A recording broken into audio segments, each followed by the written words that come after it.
Here's Pastor Jeff Shreve with some real hope. Let me ask you a question.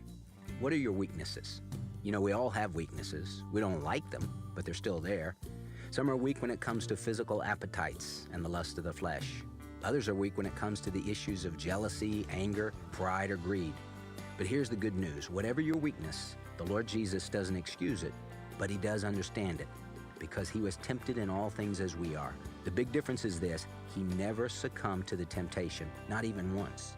And because he never sinned, he is our perfect sacrifice, who has made a way for you and me as sinners to draw near to a holy God and receive his grace that will help us in our time of need and in our time of weakness. Listen, take time each day to thank the Lord for his love, because it is true and it's everlasting. Now that's real hope. Find real hope in Jesus Christ. Visit FromHisHeart.org.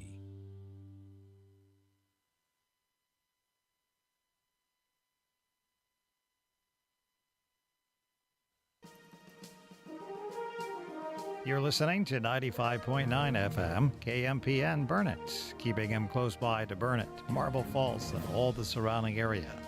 Now, from the ministries of the KHCB Network and Camp Peniel of Marble Falls, welcome to a special presentation. This 95.9 FM features the varsity football game of the week with the Burnett Bulldogs.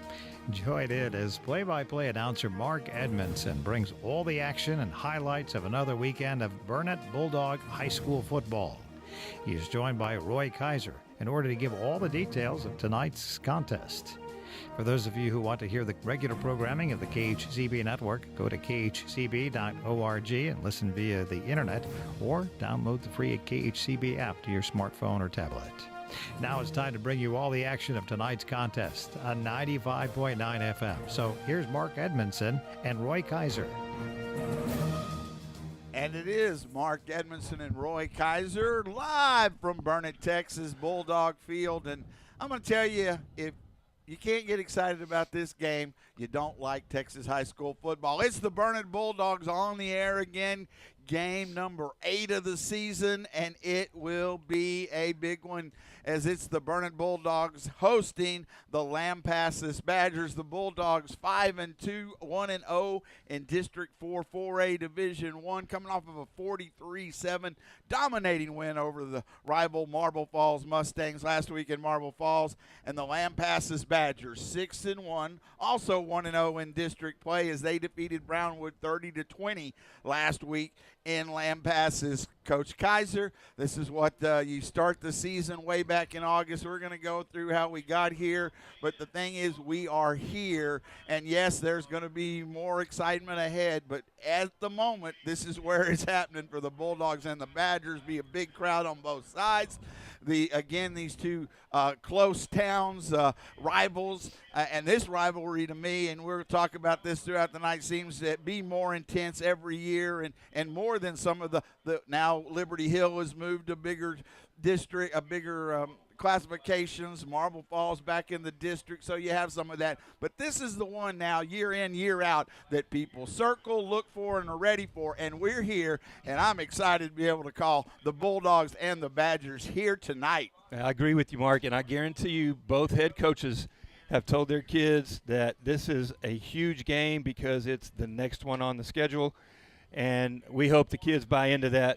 But I think we all know better. It's Burnett and Lampasas, and just like you said, we've enjoyed a pretty good rivalry over the years. And this football team from Burnett, Texas has done some really good things. Started off kind of slow. We talked about how and we realized that they didn't have a lot of varsity experience at the beginning, so it took them a couple of games. But they've run off 5 in a row, which hasn't happened since 2016. And ironically enough, that was the last time that a Burnett football team beat Lampasas. And that is the other big part of this. Last year, the Bulldogs ended up in a co-district championship. Only one loss in district was to Lampasas. They beat Davenport, who went on and ended up beating Lampasas. I know they beat Lampasas. I don't remember if they did again in the playoffs. But either way, the Davenport Bulldogs pull off the big upset, but we still didn't beat Lambeth. We have not played well against them over the last number of years. Sometimes it's been a little bit outmatched, but even in those games where it was closer, we did not play well. And that, to me, is the first key tonight. The Bulldogs have to play well. They have played very well, as you said, in this 5-game winning streak.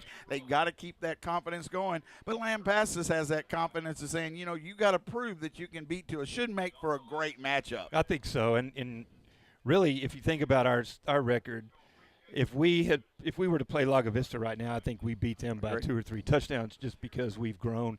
So, and they're a good football team, but we are too. So then that puts both teams at 6-1 coming into this game. And, if the Bulldogs hadn't done what they have this year, then we're looking at this game as a huge underdog. And I still think we're an underdog, but I think the boys are going to embrace that. It's a reality.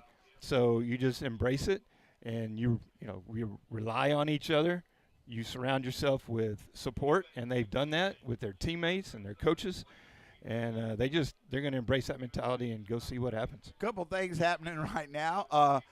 There's some clouds around, and the weather is starting to look a little different. I know call for rain, but much cooler. We've got that part of it, but did feel a few raindrops earlier today. I don't expect anything else, but there are some clouds. But it's going to be a much cooler night than what we've had over the last the whole season. Yeah. The other thing is make sure how you can find us. Again, our audio feed, go through btxsportsonline.com. Thanks to Chad Nelson, as always. Locally, 95.9 FM. Thanks to Dan with us tonight, KMPN. And also, when the live feed, the video feed through the Burnett Athletic YouTube channel is on tonight, we'll be through that. Our audio feed will go through that as well. So we appreciate that.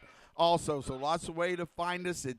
We're just getting started. There are some other events that are going to be honoring the 50-year anniversary of a team from the 70s. We'll be talking about that tonight as well. So lots of stuff happening, and you wrap that around, again, an incredible high school football game that I think is going to be, and I try not to get too cliche. Yeah, well, sometimes I do.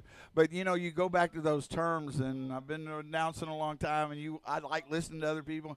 And this, to me, is one of those you kind of feel like they're going to throw out the word like slobber knocker. I don't all of a sudden, you go and you just think about all the intensity of it, and it all comes together here, and really looking forward to it here tonight. So we're going to take our first break. We'll come back. We'll get to the starting lineups and all of that and see if I can't calm down. I bet I don't. This is going to be a good one for the books. So the Bulldogs host the Lampasas Badgers on BTXSportsOnline.com and KMPN 95.9 FM. Getting to heaven isn't just about putting enough good on one side of the scale to balance the bad on the other. It's about fulfilling a death penalty, the one we deserve for our rebellion against God. None of the great moralities or great religions can pay the death penalty for our sin. Only Jesus Christ's death on the cross can do that. You have to look to Him as the only one who can save you. To learn more, call 888-NEED-HIM. That's 888-NEED-HIM.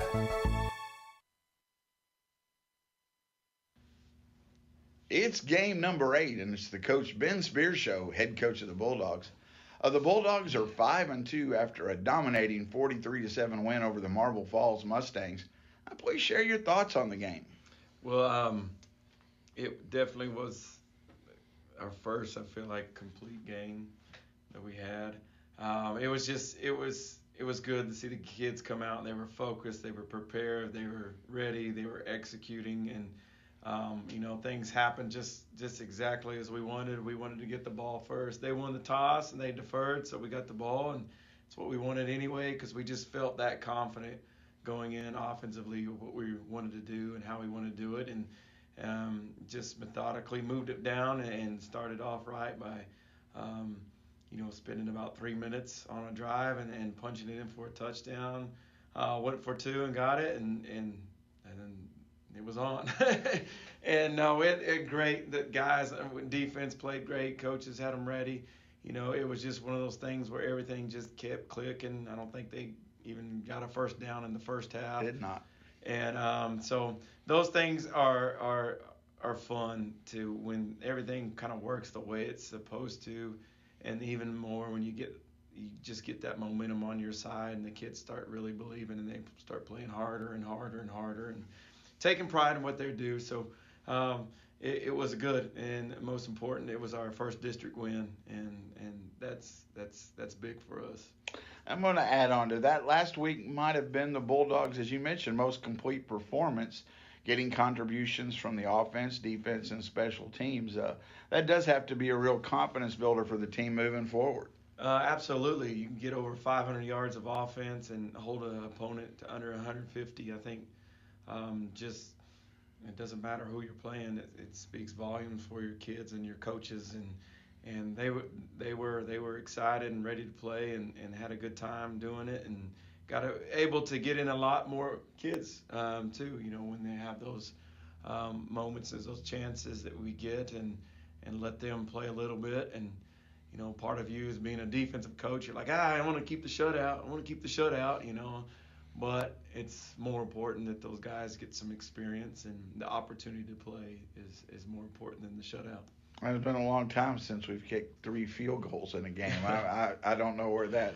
Yeah, some of that is you like it, but you don't. I mean, you want to execute in the red zone and come out with touchdowns, and so you know very easily you're talking about maybe 12 more points on the board, but in the back pocket, it's nice knowing that you got that card that, man, we can hit a 30-yard field goal and not bat an eye about it going forward, and we can line up and execute that. And that experience is already there within the game, so it's confidence for Marco and that group going out. And for us as coaches and or play callers, you know, we know where we can go with the ball and win, and the opportunity to put a field goal up on 3 points and come away 3 points sometimes is good, especially coming into this district. The Bulldogs host a familiar team, the Lampasas Badgers, this week.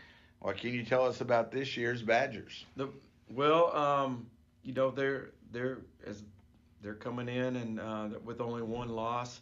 They're a good, sound team. You know, the quarterback, everything goes through the quarterback. He's got some big, wide targets out there. So he's got those tall targets out there. Good little running back.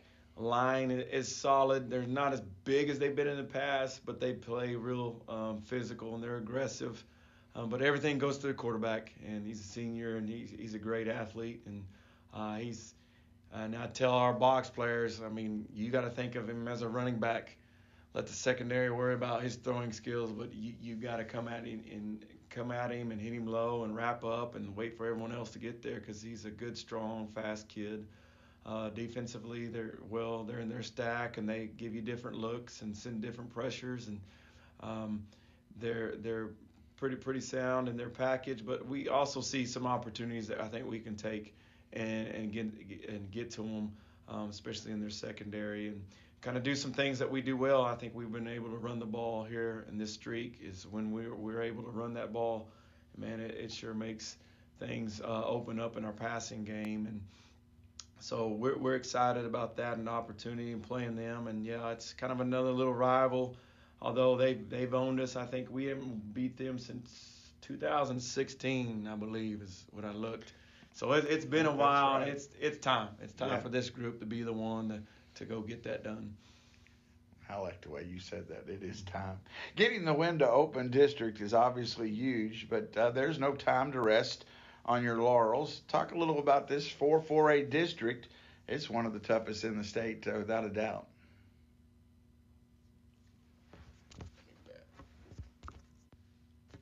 Yes, you know, we believe it's a very tough district.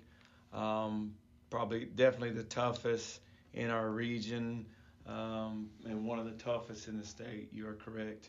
And you know, everything's going to go through Stephenville, Lampasas, Brownwood, and of course with you know, Lampasas beating Brownwood last week. You know, that's kind of set the scales of where they're at, and Stephenville was open, so they had their bye. They're playing Marble this week. So yeah, I mean, it's it's nice to have that competition because if you can go forward in the playoffs, which looks like we can, your region is setting up really good to come back and hopefully see your district again in the third round. But yes, they're good. Everything's supposed to go through Stephenville, and that's true. But we kind of control our own destiny, so we want to be a part of that, and hopefully can take care of business this week, and then get after Brownwood next week. But like we told the kids, the most important week is this week, and we've got a big one coming, and hopefully we can take care of business on tonight. Thank you, and as always, good luck. Mark Edmondson, Roy Kaiser back with you live. We are here from Bulldog Field, Burnet, Texas, and it is the Burnet Bulldogs and the Lampasas Badgers again on BTXSportsOnline.com. There's information to follow to the YouTube link, audio only there. And then, of course, locally on 95.9 FM KMPN. And again, the live feed, the video feed through the Burnet Athletic YouTube channel at home games. We also have our audio feed through that. So lots of different ways you can find us. Wake the kids. This is the point where I say, or call the neighbors, or call the kids and wake the neighbors. We can be heard anywhere or seen on the World Wide Web. So get people going. If you're in town, come join us. Let's get the crowd starting to fill in. Should make for a great night of football. This one, you just do. You hope that it comes to all of that, and you hit the noise from both sides should be there, the excitement, the intensity, and that's what you want to see from a high school football game. For sure, Mark, and I think you're going to have all of that. Let's contemplate what the Bulldogs have done the first part of the season, and none of that really matters except for the fact that it gives them the confidence to come into this game and play a really good football team. And as always, when you play Lampasas, you've got to do a couple of things. You've got to limit the mistakes. You can't have penalties. You can't have reaction to anything. You've got to have great self-control to whatever happens on the field. And like I said earlier, just embrace the underdog role and make it happen. And how did the Bulldogs get here? We'll go back to August the 29th as we are now in the 8th game of the season. Lago Vista came to town, and it was a 23-20, and you mentioned it earlier, in the last 21 seconds they scored to snatch a victory late from the Bulldogs.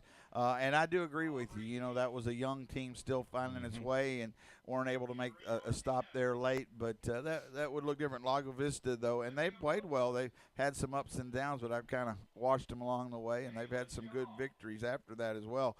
The second week was it was just a tough game. The Bulldogs were just outmatched physically against the bigger Georgetown Eastview team in Georgetown, and lost that one 51-0. And that's where we've started this streak that they try to keep continuing tonight, as on the September 13th traveled to Little River Academy, home of the Bumblebees.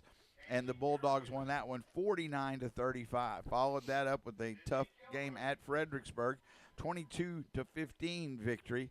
And then Gatesville, and the Bulldogs were underdogs in that game, even here at home by most that looked at it. And Gatesville had been playing very well. They Bulldogs really held them in check. It was a close ball game, but the Bulldogs found a way to shut them down late and won it 23-17. Then San Angelo Lakeview came to town for homecoming on October 4th. That was a big victory for the Bulldogs, 57-14. And then district opener last week at Marble Falls, the Bulldogs dominated 43-7. Now, the opponent's obviously different, but the Bulldogs, if my math that's 100 points they've scored in the last two ball games. Now, again, opponent's different, but this offense has, and they've needed that. The defense, you look at the two games before that, both in the 20s as far as scoring, beating Fredericksburg and then Gatesville. but then the offense opened up, and they're going to need to be able to do that. It's going to have to. It started really mixing it up. We've seen a lot of different players catch, throw, run the ball, all those things, and the running game, as Coach Beard mentioned, has been good. They're going to need all those things tonight against Lampasas. They are going to have to score, Mark, and they're really doing this without Murray really hitting his stride yet this year. And we've seen he's probably around 55%, yes. and on his completion rating or percentage, and so once he breaks out, the sky's the limit for the Bulldog offense.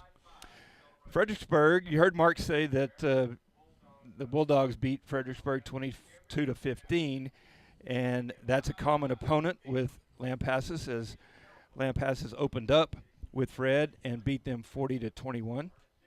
They went then to Salado High School and beat them 49-30.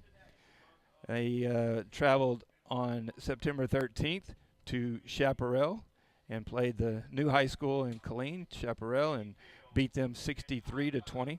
Then they took on a really good Wimberley football team on September 20th and beat them 35-27. And then their only loss of the year came in Waco to Waco University, 28-21. They got back on the winning streak track on the first game in December against Lorena, beating them 24-13, and then the district opener at Lampasas against the Brownwood Lions, beating Brownwood 30-20. All right, let's go ahead. We're going to move. I want to move into the starting lineups for the Bulldogs. Let's go ahead and get that out of the way. And for the offense, as you'd mentioned, Murray last year hit above 60% completion, 55 still above half, but again that noticeable dip there. And I think we see that continue to get better. But that is a key, that timing and everything. And now some has to do with, I think he's had a little more pressure on him at times, and those are things that come into play. But you need that percentage to be higher. It leads to those. And I think we saw some of that in those games where the scoring was down a little bit. But I think the Bulldogs have done some nice adjustments. They've mixed it up some other ways. Pimentel has gotten a little more quarterback at times, but he'll run the ball too. But also mixing it up with almost not trick plays now. But they do a variety of motions. I mean, we've seen trip receiver standing next to the sideline, and it's just a wide receiver screen, or go to the other side. Just a lot of things. And I think last week I still got to mention this. It just really such a good observation by you against Marble Falls. The Marble Falls coaches were on one formation, calling, trying to yell to their defense, hey, it's going to be a pass, and it wasn't. And that confusion obviously helps a offense at any time. Josiah Coronado will be starting at running back. 99 carries for 619 yards. That's a nice 6.3 yards per carry and 3 touchdowns. Oh, I didn't finish. Murray, 97 for 175, 1,172 yards, so 1,000 yards passing, 14 touchdowns to only 5 interceptions. The wide receivers, David Prather, Marcus Pimentel, he has 4 touchdowns. Colt Stanford's been a big part of the passing game, 19 catches, 286 yards. Peyton Shirley at the tight end. The offensive line, and they probably haven't gotten enough credit, because there's no doubt the running game and the keeping Murray secure these last number of ball games, but it starts with the running game, starts up front, and they've been doing a very good job. And they had to work through some injuries through the early part of the season. Shane Conan, Brandon Westbrook, Jonathan Ryder, Nate Torres, and Johnny Sharon. The starting line for the Bulldogs. The starting lineup for the Bulldog defense in the familiar 3-4, with the nose tackle being number 26, Demetrius Taliaferro. Excuse me. Your 2 ends, number 7, Riley Howell, and number 44, Noah Billick. Your linebackers, outside linebackers, really good football player, good tackler, number 10, Trevin Park, and number 11, Marcus Pimentel. And then your leading tacklers on the season, you have Alejandro Ochoa at 49 tackles for the year, which is 7 tackles a game, and he's number 34. And moving to Mike linebacker, they move Alejandro around quite a bit. He's an intelligent kid that plays so hard. Is a good football player and able to utilize him in different places. Your will linebacker is the leading tackler for the Bulldogs, Chris Kastner, at 57, which is 8.1 a game. Cornerbacks for the Bulldogs, number 3, Jordan Jones, and Aiden Sanchez, number 6, and in your safety, number 35, Lou Laidler, and number 18, Colt Stanford. And they're going to be huge tonight, Mark, because of the weapons that the Badgers have to throw to. Badgers have come onto the field in blue pants, white shirts with blue numbers. And both teams we've seen, both are pretty easy to read, so that's always a plus. And their jerseys are that blue on white shows up pretty well. They've come onto the field. I want to do a quick shout out to our buddy, as always, Philip Molina. We're listening in, and we do appreciate that. So let's go ahead. I'll do the offense for the Lamb passes. We'll get this cleared up, and then we can talk a little bit before the captains and a little last final keys. Lamb passes offense. The quarterback, as you heard mentioned by Coach Spear, Reed Jerome. Running back, KJ Reed. Those wide receivers, Ty Johnson, Bryson Roberts, Raider Marua, and Hagan Onken is a tight end, and he was a big part of it last year. He got a lot of catches that hurt the Bulldogs, especially in that second half. Offensive line, Tucker Jarbo, Kevin Castruita. I'll have to check that name again and then write it down. It's Ellis, Dijon Norwood, and Daniel Norton, the starting offensive line for the Badgers. Defensively, the Badgers will employ a 3-3 alignment, with the nose tackle being number 70, Cameron Russell Hill, and your two ends, number 9, Brady Renfro, and 18, Trenton Hobbs. All three of those players are seniors. Linebackers, number 10, Carter Kuhn, number 8, Eli Calderon are the outside linebackers, and the middle linebacker is 33, Levi Ferguson. Cornerbacks, number 6, Connor Kozma, number 16, Sean Roberts, and 3 safeties, Jackson Wright, 22, Tate Langford, 31, and Josiah Toana, number 4. Bulldogs have come onto the field in black pants, the green jerseys with the white numerals, also easy to read for these old eyes, and the white helmets with the Bulldog coming out of the state of Texas. Both teams on the field should have the captains for Lamb Passes already on the sideline over there. You might start seeing, if you can see it on the far side. I'll let you get those captains. Yes, that's unfair of me, but I'm going to do it anyway. I got you back. Yeah, here. I appreciate that. All right, we're not too far away. We appreciate you joining us. Both teams on the field.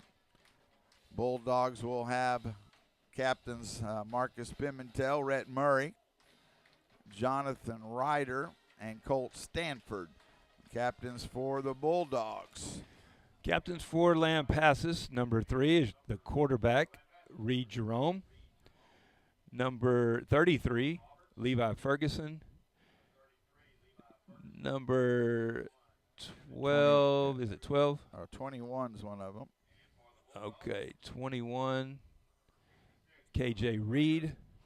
And number 61, Kevin Castruita. Oh, yeah, maybe that was 61.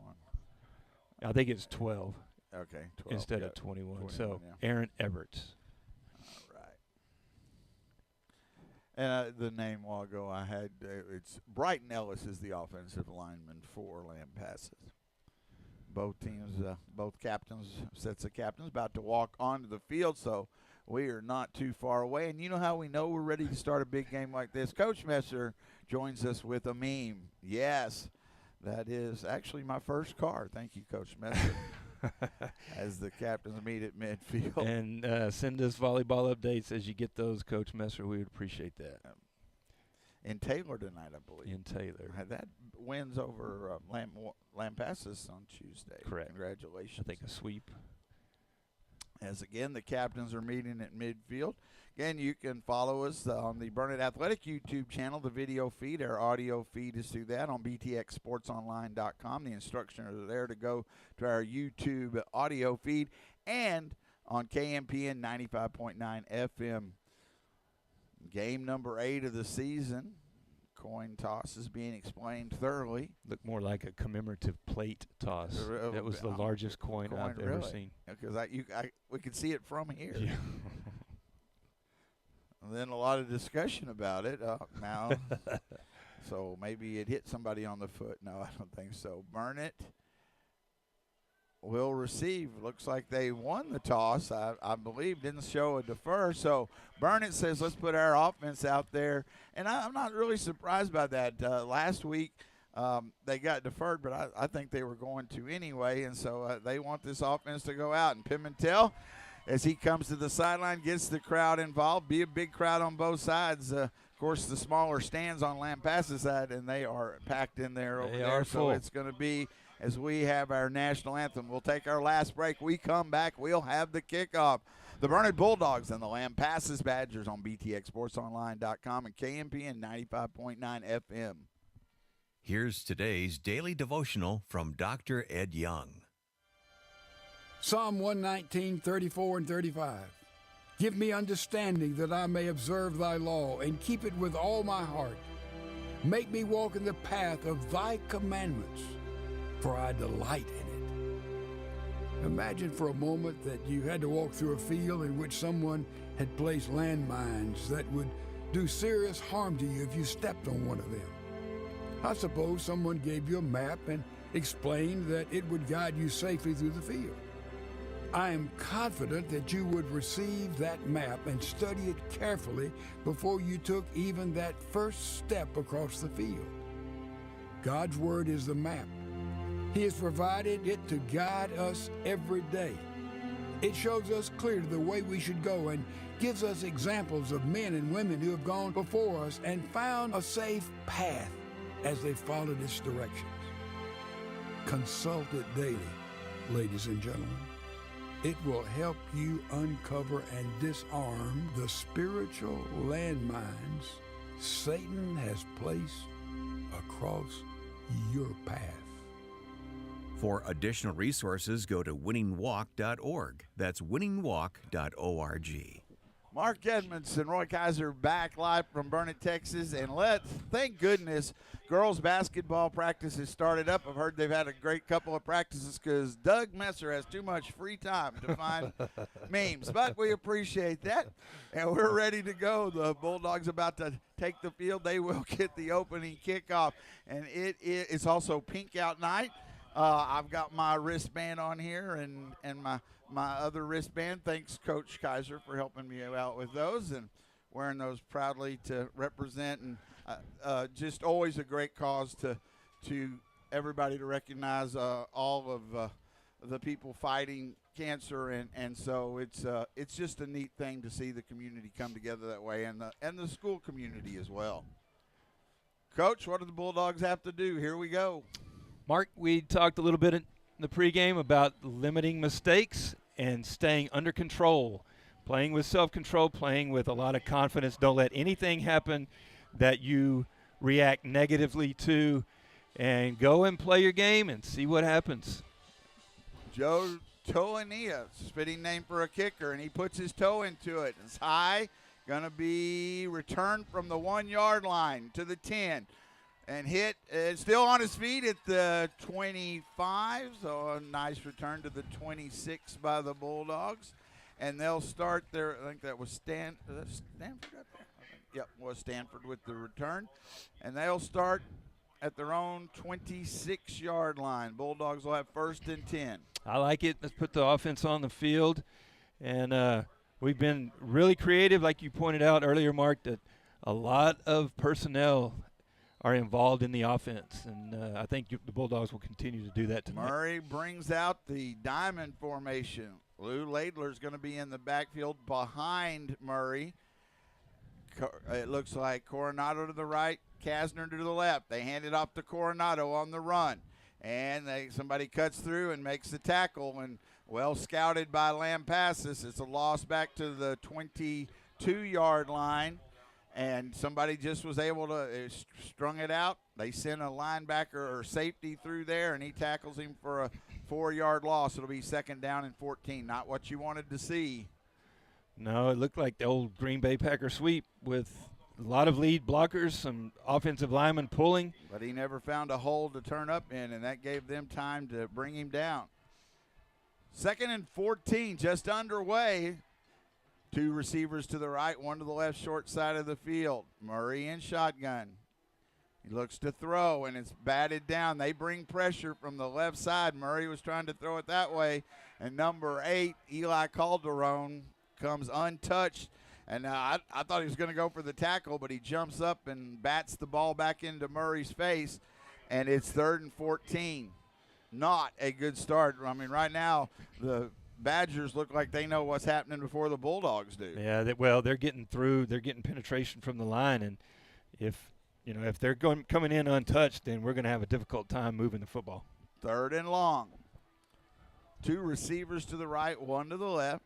Coronado in the backfield with Murray. Not where you want to be. 3rd and long. Snap back. Murray in the pocket. Does have time. Got to get rid of it. He throws it. Catch is made, and a man falls down. Down the sideline. Great catch and run. David Prather's going to get the big gain. He had the first down. The defender slipped, but the key was the time. Murray was able to step up into the pocket. Past midfield. Prather goes to the 41-yard line from the 22 to the 41. So that is a 28, 30, 20, 30, 37-yard gain. Go with that. 37-yard gain, but it's a big first down on 3rd and long. 1st and 10, Bulldogs. Hand off to Coronado. He's hitting the backfield, pushes forward, got a yard, maybe 2 to the 39. And you can always redo my math. Well, Mark, on that last play to Prather, Murray had time. And yep, that's what the key was. Took 3, 4, 5 steps up into the pocket and was untouched and just had time and was able to put it right on. Prather was able to get open, and he put it right on. Prather was going to have the first down right there. Then the defender slipped to open up that extra yards. 2nd down and 8 after the 2-yard gain by Coronado. Coronado to the left. What a big pickup after those first 2 negative plays. Man goes in motion, Stanford. Snap back to throw on the slant, and there was some holding going on, no call, but they were trying to get it to Prather again, and he was grabbed as he tried to get that slant incomplete. It'll be 3rd and 8. Well, he was probably grabbed, but Murray had to throw the ball around another defender. In fact, number 8, Eli Calderon, coming through again untouched and put pressure on Murray, so he had to throw it around him, which caused him to be inaccurate. 3rd down and long from the 39-yard line, Lampasas territory. Murray in shotgun, waits for the snap. He has it. He has to get rid of it, and catch can't be made as he was being tackled. He got it, looked like got to Stanford's hands, but he couldn't come up with it. It'll be 4th down here, 4th down and 8 from the 39. But again, he was being pulled down as he threw that ball. Yeah, and of course the referees are going to say he timed that perfectly and got there right when the ball did. 4th down and 8. Bulldogs go for it from the 39-yard line. Might Big see a early quick kick play. here. Yep, is it Pimentel? No, it is Murray, and he does kick it away. It is picked up at the 12-yard line, and there's room on this side. And there's a flag, though, so it's going to be a return by Toania, but there's a flag back at the 20 that I've got to think's a hold or an illegal block, so going to come back. Well, I really like the call and the decision to punt that, but we just didn't execute that very well because we kicked it right to him. And he had a lot of room on this right side. He got we it up outkicked the past coverage. The 40, yes. But fortunately, it will come back. They would have had great field position. This is going to put them back inside the 20. So the Bulldogs do kick it away, and it was Murray who had the quick kick. It was, yes. 9:32 to go. Bulldogs offensive possession. They get a big 3rd down, but then get forced into 4th and long and kick it. Now this is the first time the offensive Lampasas will come on the field, and they're going to start at their 11. So they get the stop they wanted. By the way, your calculation was right. It was 37 yards from Murray to Prather. I only had to use 2 hands. In shotgun is the quarterback. Snap back. You're going to hand it off. Not much room. It's about 2 yards as they hand it off to Reed. So it'll get it. They are in a hurry up. They do run with pace. They're at the 13-yard line. A gain of 2. And then a whistle. Flag. Bulldogs offsides. They make contact? Yes, we came way across.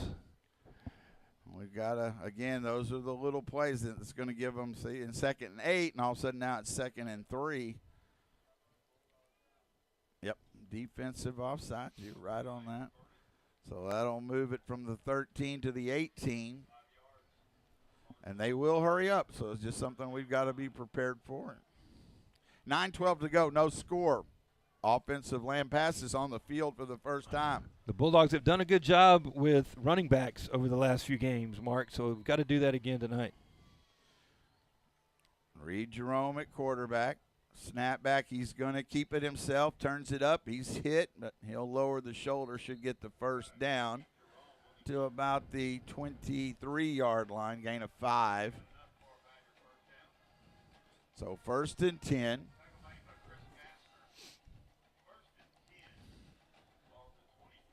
Again, Jerome at quarterback. He's going to, looks like, have an empty backfield. They've got trip receivers to the left, 2 to the right on 1st and 10 from the 23. Now back in the backfield, they hand it off to him, and he's pushed back and down. Great job. They hadn't tackled him yet, but they hadn't blown a whistle. Finally, the whistle, don't keep, you go till they blow it, but then stop, and it was Hagan Onken. He went into the backfield. Bulldogs, though, did a nice job. He gets back to the line of scrimmage. That's where they gave forward progress, 2nd and 10. Trevin Park was the first one to meet him, Mark. He wrapped him up pretty high, and so he wasn't able to bring him down, but a lot of Bulldogs joined in to help. As Coach Spear said, if you get there, hold on to him till help can arrive, and that happened there. 2nd and long. Man goes in motion. That's Onken. Jerome in the pocket. He looks to throw, trying to set up the screen. He does.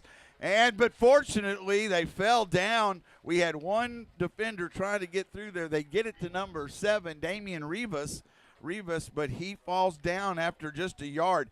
They had more yards in it than that, but as he stumbled, it took them longer to make that happen because we did see it, but 3rd and 9, a gain of 1. Yeah, really good read by the Bulldogs to shut that play down. Trying to see important who that was. 3rd and 9 here. You've got a chance to get them off the field. They're thrown 24-yard line. Jerome in shotgun. Onken goes in motion again. He waits. He sets up. Now the snap to throw. Bulldogs, it's a deep pass, middle of the field, up for grabs. And good. Good coverage downfield. They try to go to the big sophomore Ty Johnson. I think it hit off his helmet. And it bounces away incomplete, and they're going to have to punt. That was a great throw by Reed. It really he put was. it right on, like you said, right on his helmet, and just couldn't get his hands together enough to make that catch. There was some coverage there, too, so that helped because he had to kind of jump up in the air for it. And but he could not come down with it. So a big 3rd and 9 to force the punt here. Thinking it is. Yeah, it was both Stanford and Park on the coverage.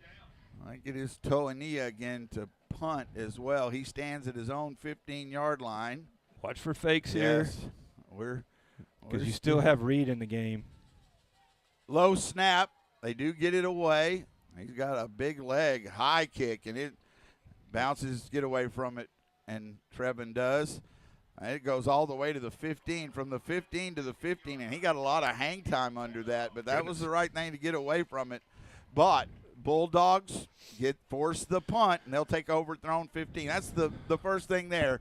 Sure. Your defense gets out there on their first possession, and you show you're right there with them and force the kick. Yeah, for sure. And they flipped the field and put the Bulldogs way back in their own territory, but we have the football. Now, what do we come out doing here to get the confidence back to our offense? And we'll see what the Bulldogs have up their sleeve. 1st and 10 for the Bulldogs. We are going to have the diamond formation again, the 3 backs around Murray. Coronado, Kasner, and Laidler. Now he sends a man in motion. That's Kasner.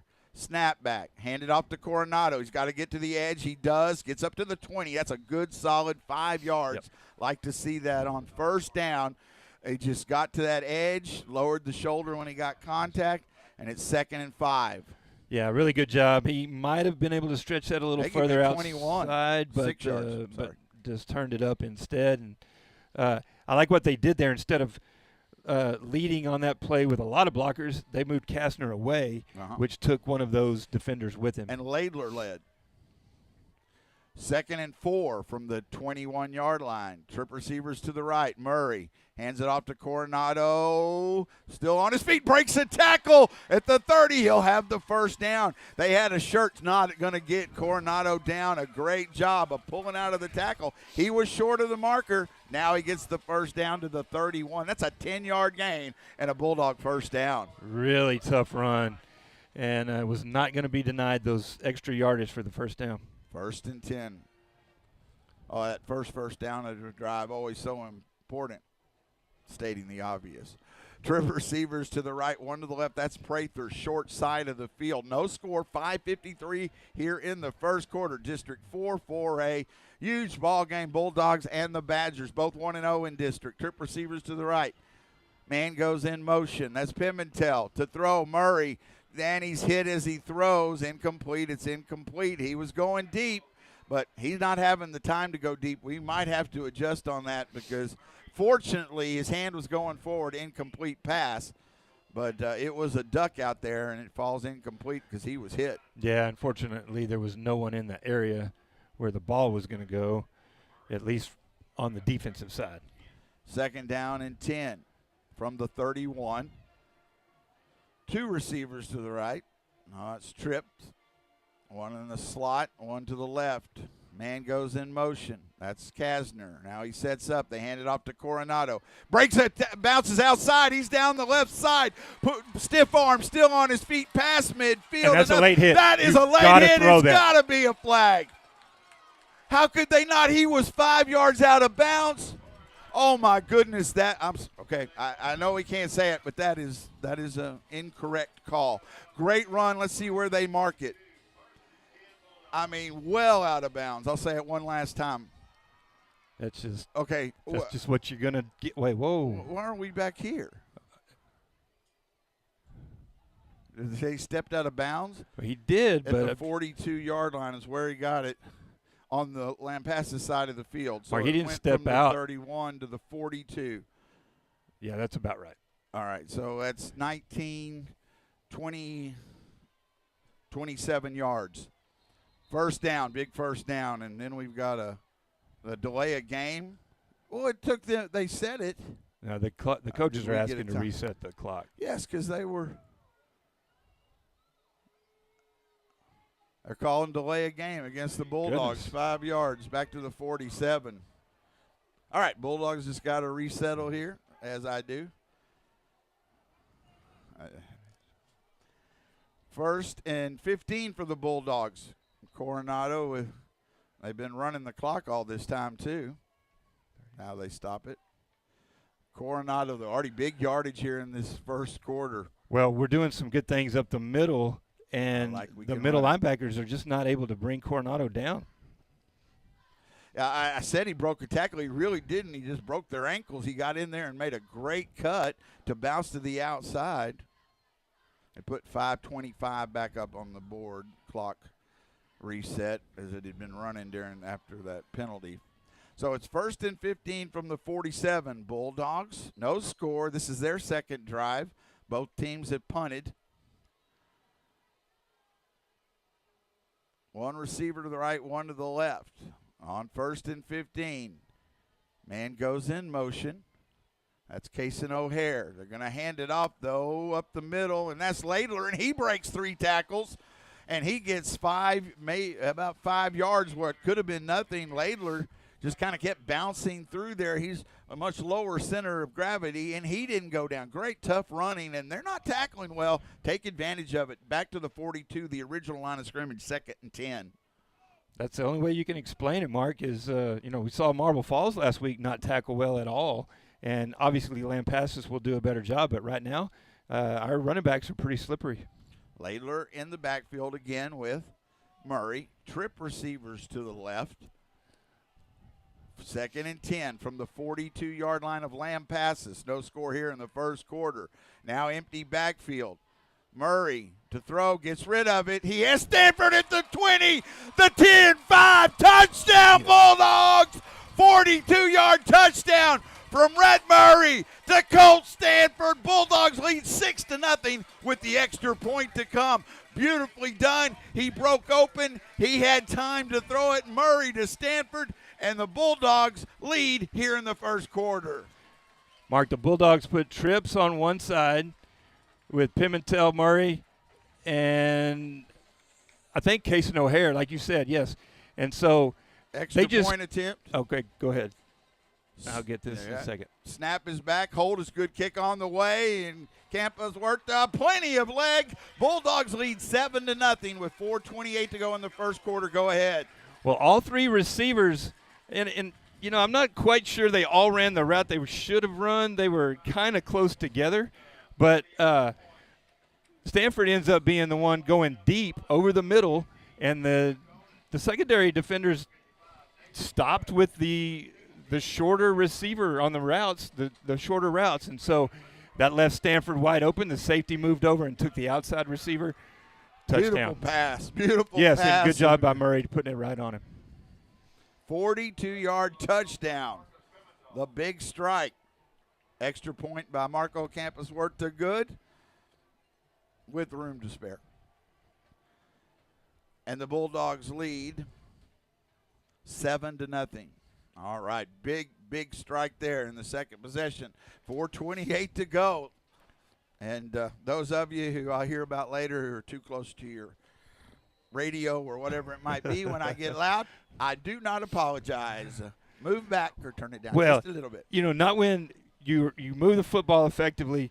You probably should have had 15 yards on a personal foul. They don't call it. And then probably not a great call on the delay game, and you score anyways.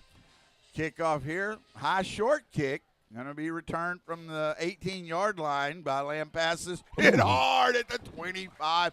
Bulldogs, and we've seen this over this last month, hard hit after hard hit in all phases of the game. There was another one. Lampasas starts at their own 27-yard line. Well, you could call that smash mouth or whatever your word was. Knocking. That would probably fit on that hit right there. Yes, it was a hard hit. Yeah. That's the kind of game you have, that physical game. You've got to be able to. Lampasas starts at their own 27, trailing 7-0. 4:24 to go in the first quarter. Jerome in shotgun sends a man in motion.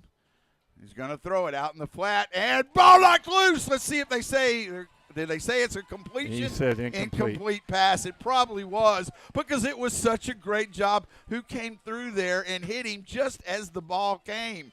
And Onken wasn't going anywhere. Great job of reading that. 2nd and 10. Might have been Sanchez. No, he was at the corner. No, it was O'Hare that came from his safety spot, Mark. You could see him finding his way through, and just as the ball got there, he got there. Beautiful job by O'Hare. 2nd and 10. Bulldogs playing at a high level. Snap back. They're going to pitch it this time on the left side and lead blockers, and they do get a good gain. And this is Rivas, who – not Reed, Rivas, number 7, with another carry, and he's going to get up near the first down, but short. 3rd down and a long one.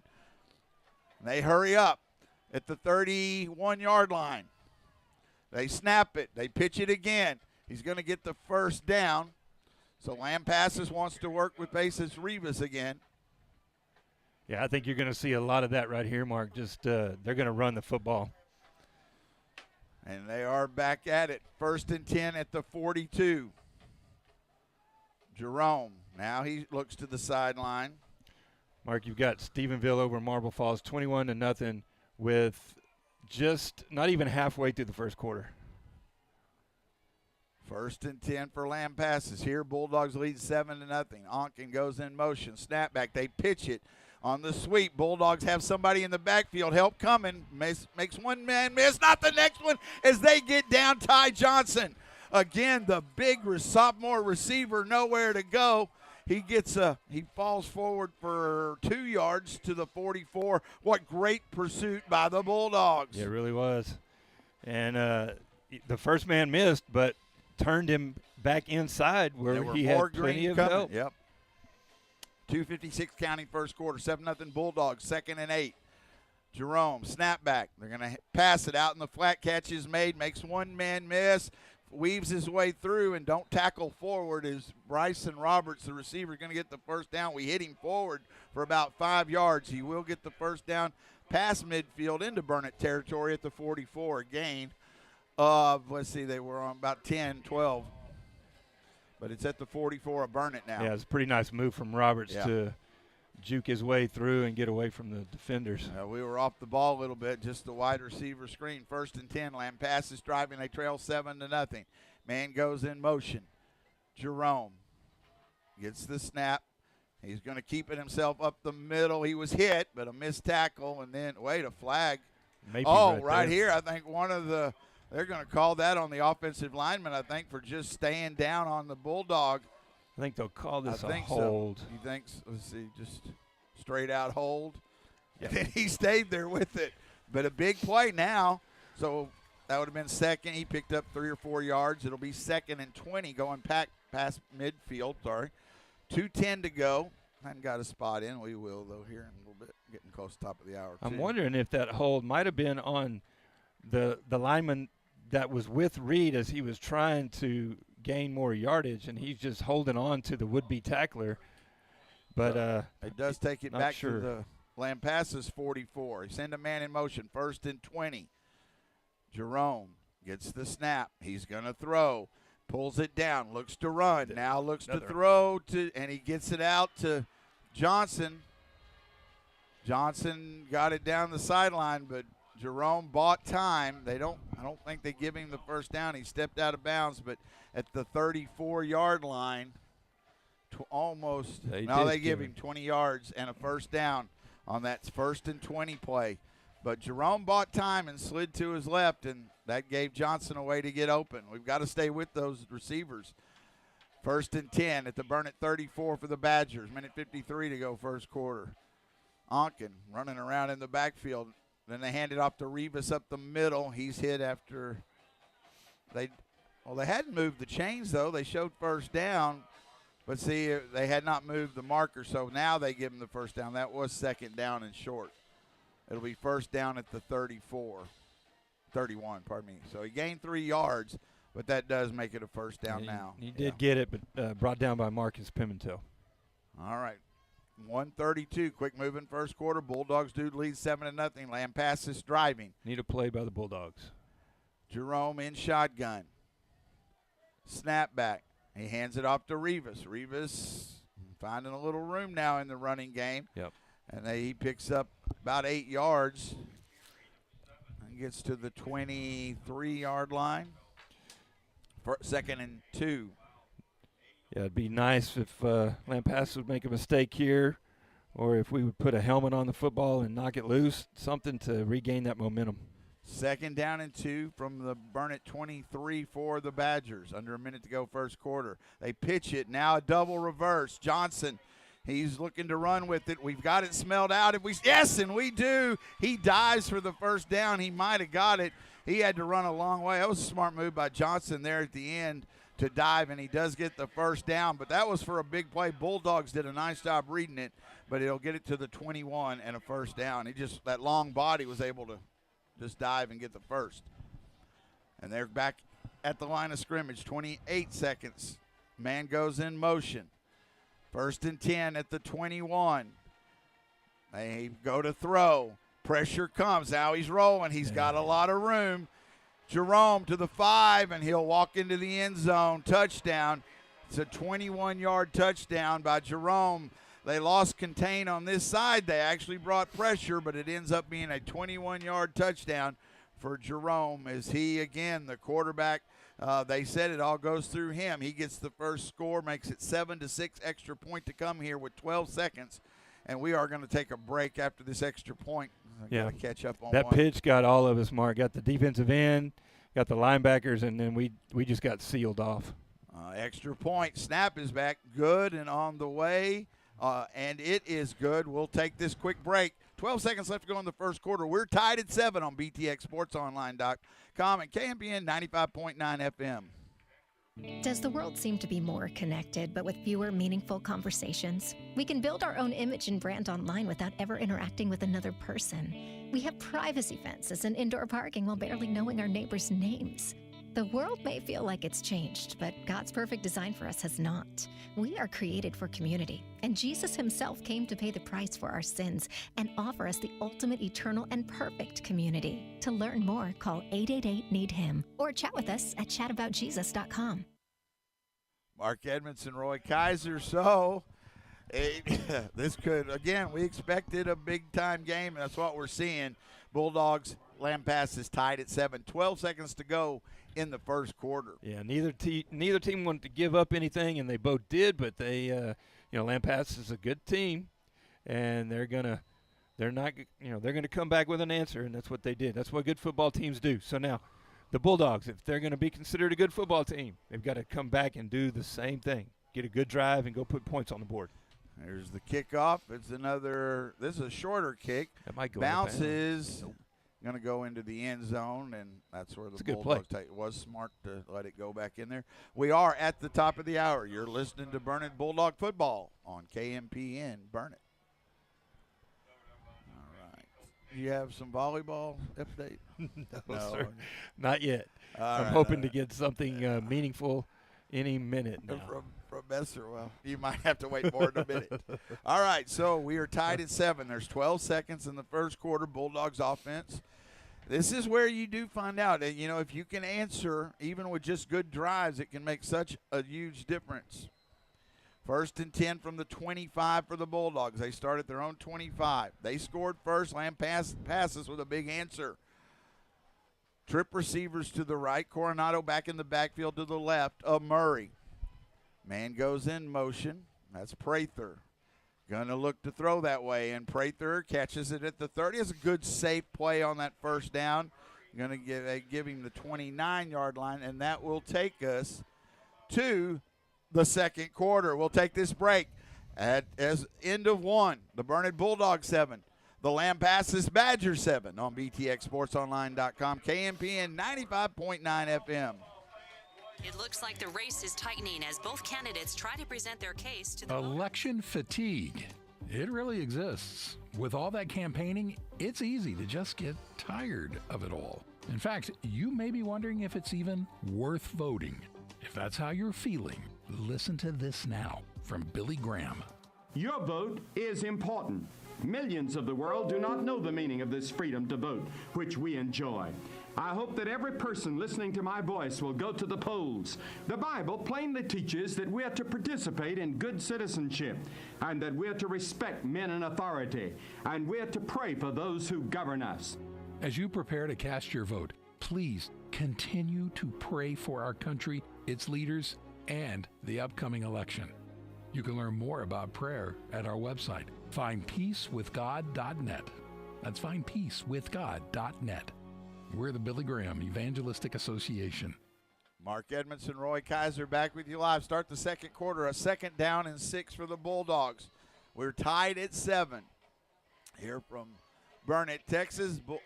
Bulldog Field at Burnett High School. Murray in shotgun. Stack trip receivers. Now empty backfield. He looks to throw. Middle of the field and catches. Oh, wait, we got an interception, but there's a flag. I think definitely pass interference. They're excited on that side, but this is not going to stand. It was hit up in the air. That was a dangerous pass in there. A lot of white shirts. Bulldogs are going to catch a break here. O'Hare couldn't come up with it. That was number 31 for Lampasas. Tate Langford just getting there way too early, tackling the defender or tackling O'Hare so that he couldn't make the catch. And then it bounced, and when it bounced in the air, you knew again the penalty there, huge play, and a good one. You now need to take advantage of that. You get it up to the 39-yard line after the penalty. Well, you 1st and 10. You tested those secondary guys, and they were there. Yeah. So you got to check down to somebody else. 1st and 10 from the Burnett 39-yard line. Just underway second quarter. We're tied at 7. Murray Coronado to his right. Man goes in motion. You're going to hand it off to Coronado. He finds some space. He spins. And he'll, not a big yardage gain there, but weaved his way for 3 or 4 and give him the 42-yard line. Gain of 3 for Coronado. 2nd and 7. And there's nothing wrong with, some of these games you get 3, 4, 5 yards. We need to, again, we hit the big play when it's there, but the drives and things going to make a difference. It's a long night ahead of us here. 2nd and 7. Trip receivers to the right. Snap back. They hand it to Coronado. He has to break 2, 3 tackles. Lowers the shoulder. He won't get the first down, but he just comes a yard short.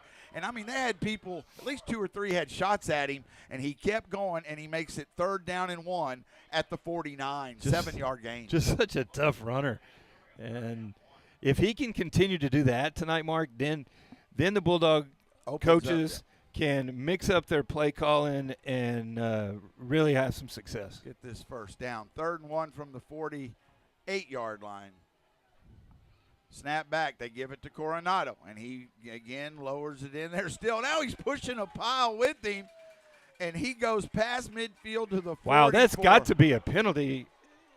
There it is. Maybe at some point we throw a penalty on the extracurricular stuff. You don't, because things happen after, and if people push it, sometimes the second one, and you always worry about that. Great run, and after the play. Oh, for sure. Okay, let's see. They marked it to the 43.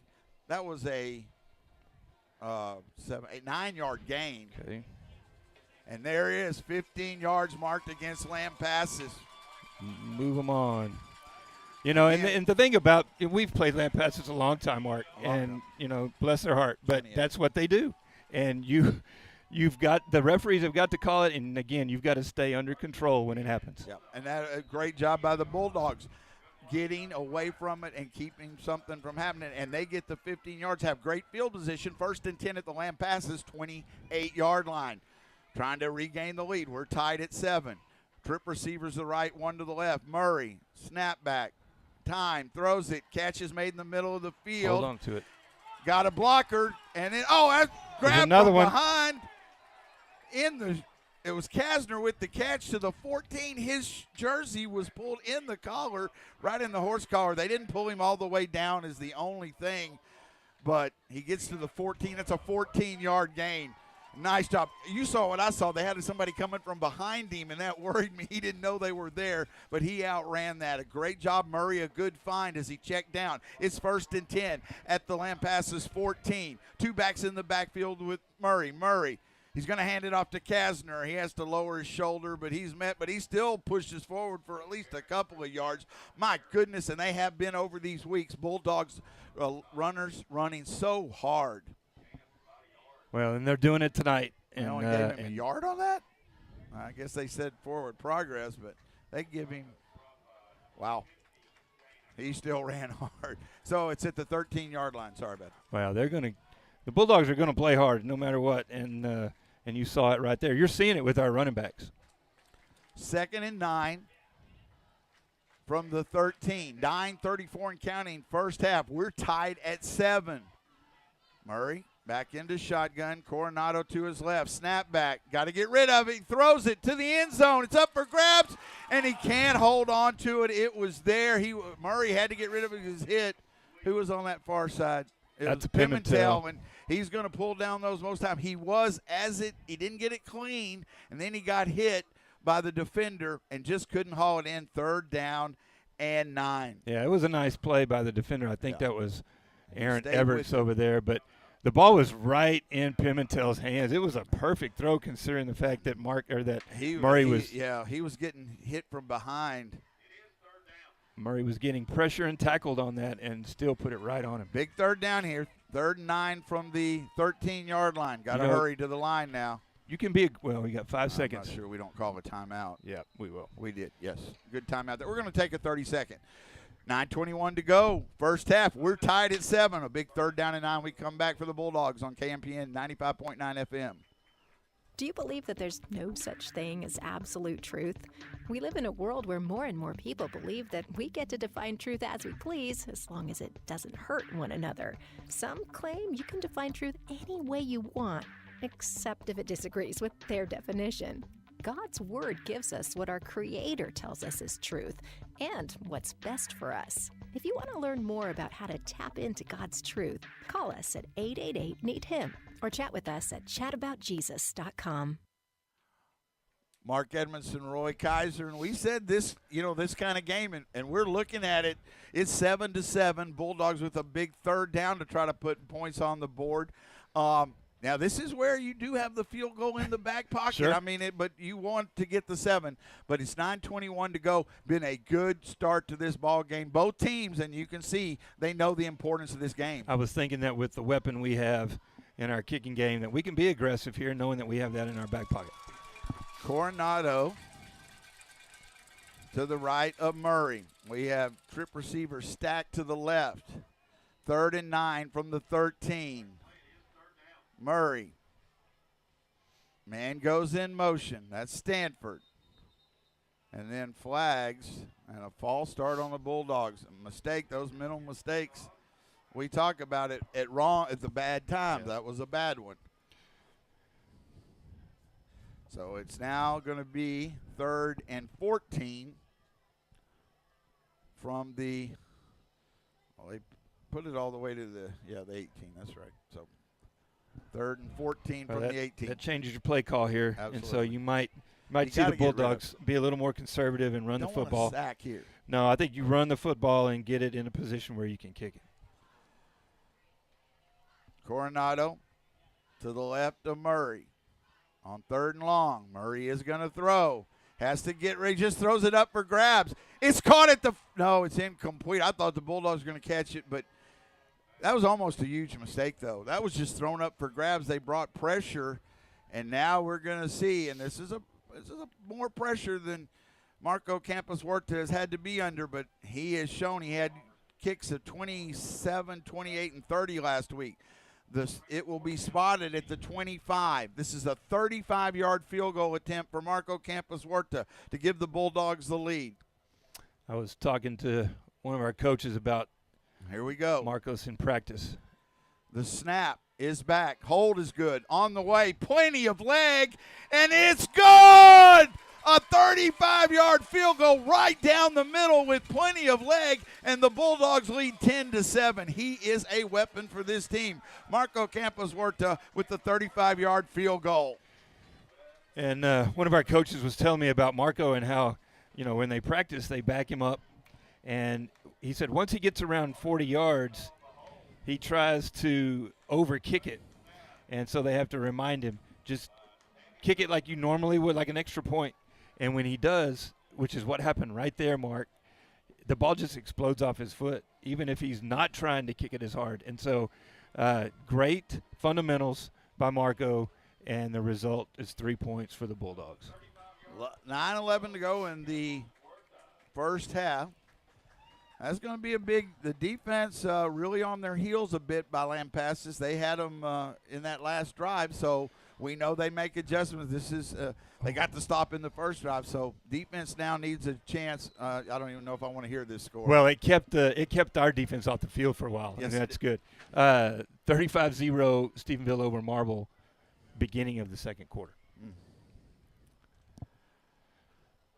Marco to kick off for the Bulldogs. They lead 10-7. Gets his leg into it. Going to be a return from it's bobbled at the 1. Has to pick it up and does. Going to run it upfield and still a decent return. I think it was number 11, Jay McEwen. He dropped it, picked it up at the 1 and got it to the 18 or 19. But still, starting deep on their own end. So Lampasas started to the 19. This is where, if during the night you can, as you said, get a turnover, get this could be one of those moments you really see if you can come up with it. 10-7. It's easy for me to say, but Bulldogs do need something on defense here. They lead 10-7. Jerome at quarterback. 2 backs in the backfield. Snap back, and he's going to hand it off to, I think, 46, and he is a big young man. Again, they had trouble with him last year, Hagen Onken, and he runs forward to about give him the 25-yard line, a gain of 6.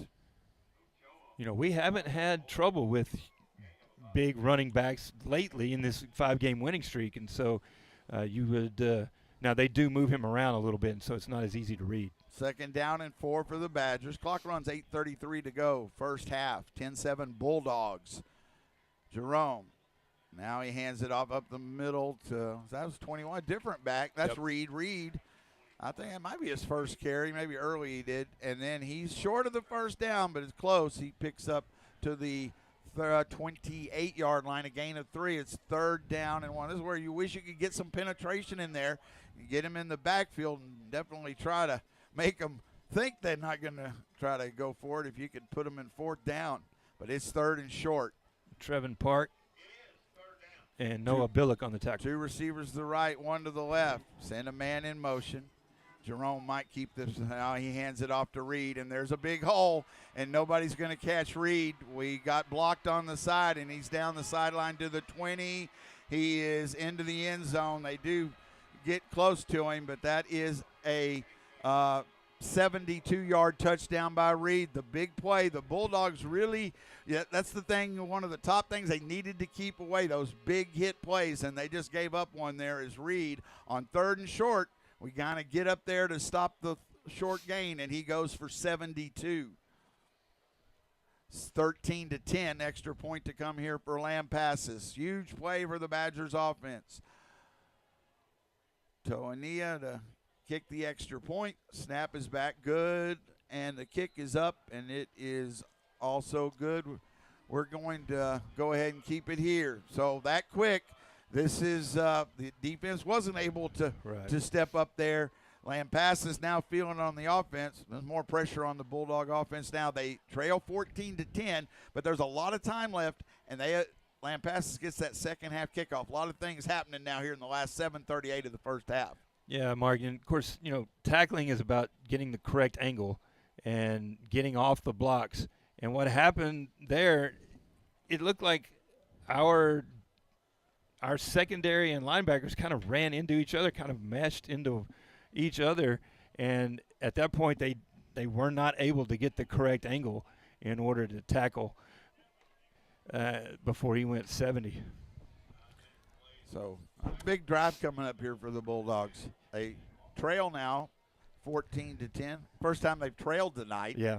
And, you know, you can't get discouraged. You know you're playing. And that's the key here maybe. Right. It's a long way to go. You're just down 14-10. You played a good first half, and you got to keep that going. Oh, yeah. And, you know, they know they're playing, what are they, state ranked in like 13 based on the polls you look at. So they know they're playing a good football team, and they're going to score some. You just got to continue to compete with them. And Lampasas to kick off with their first lead of the night, 14-10. This is a high short kick. Bulldogs going to call for the fair catch at about the 24-yard line, 25-yard line there. So it is the 14-10, 7:38 to go in the first half. Bulldogs offense will get it at the 25 either way because that was a fair catch.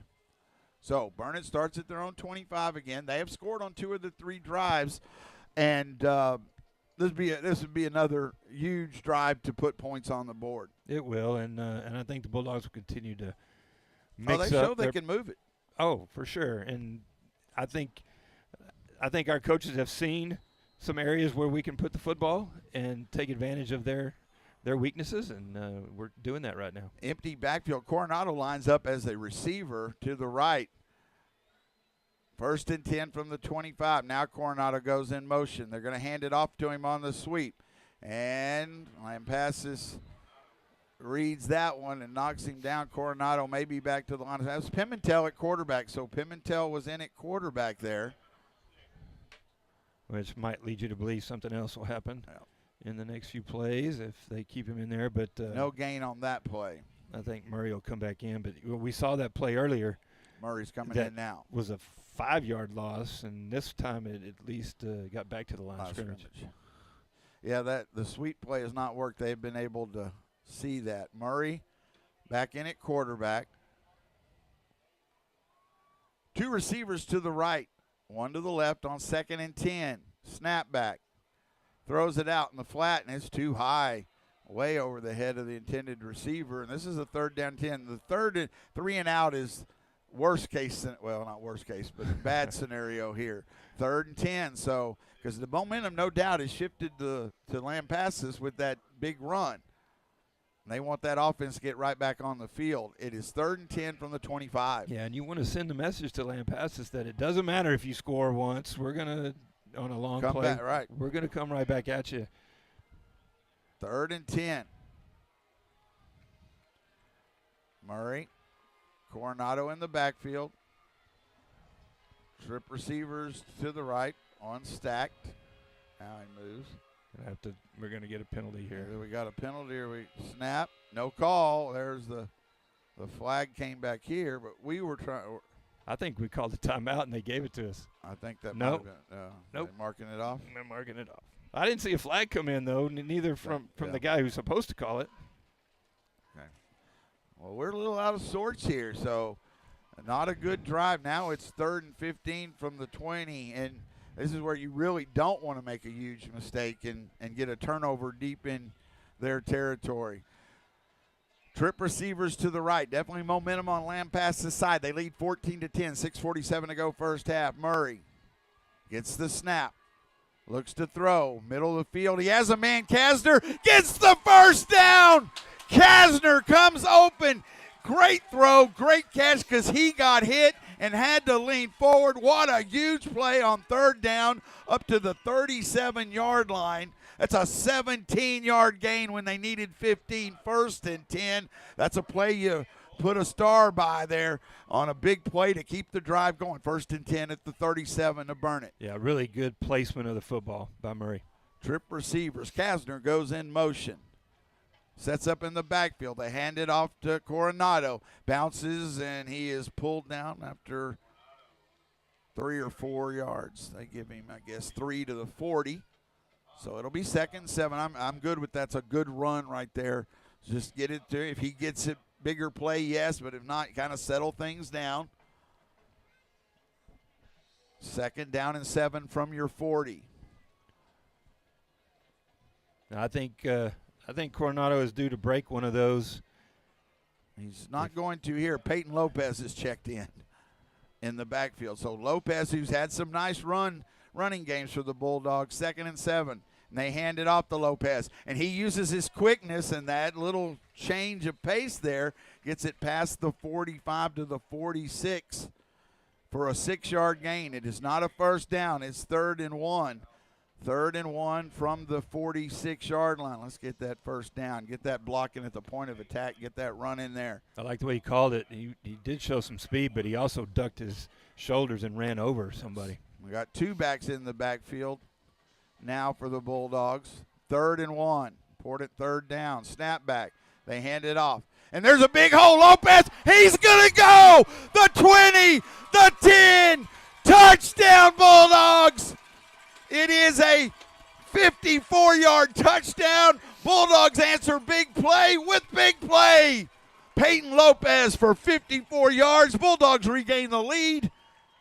16-14 with the extra point to come. Almost the same scenario, Coach Kaiser. They stack up to stop a short run. We get through that, nobody behind them, as Reed did to us, and we answered. What a big touchdown. Marcos Campos Huerta's extra point is on the way.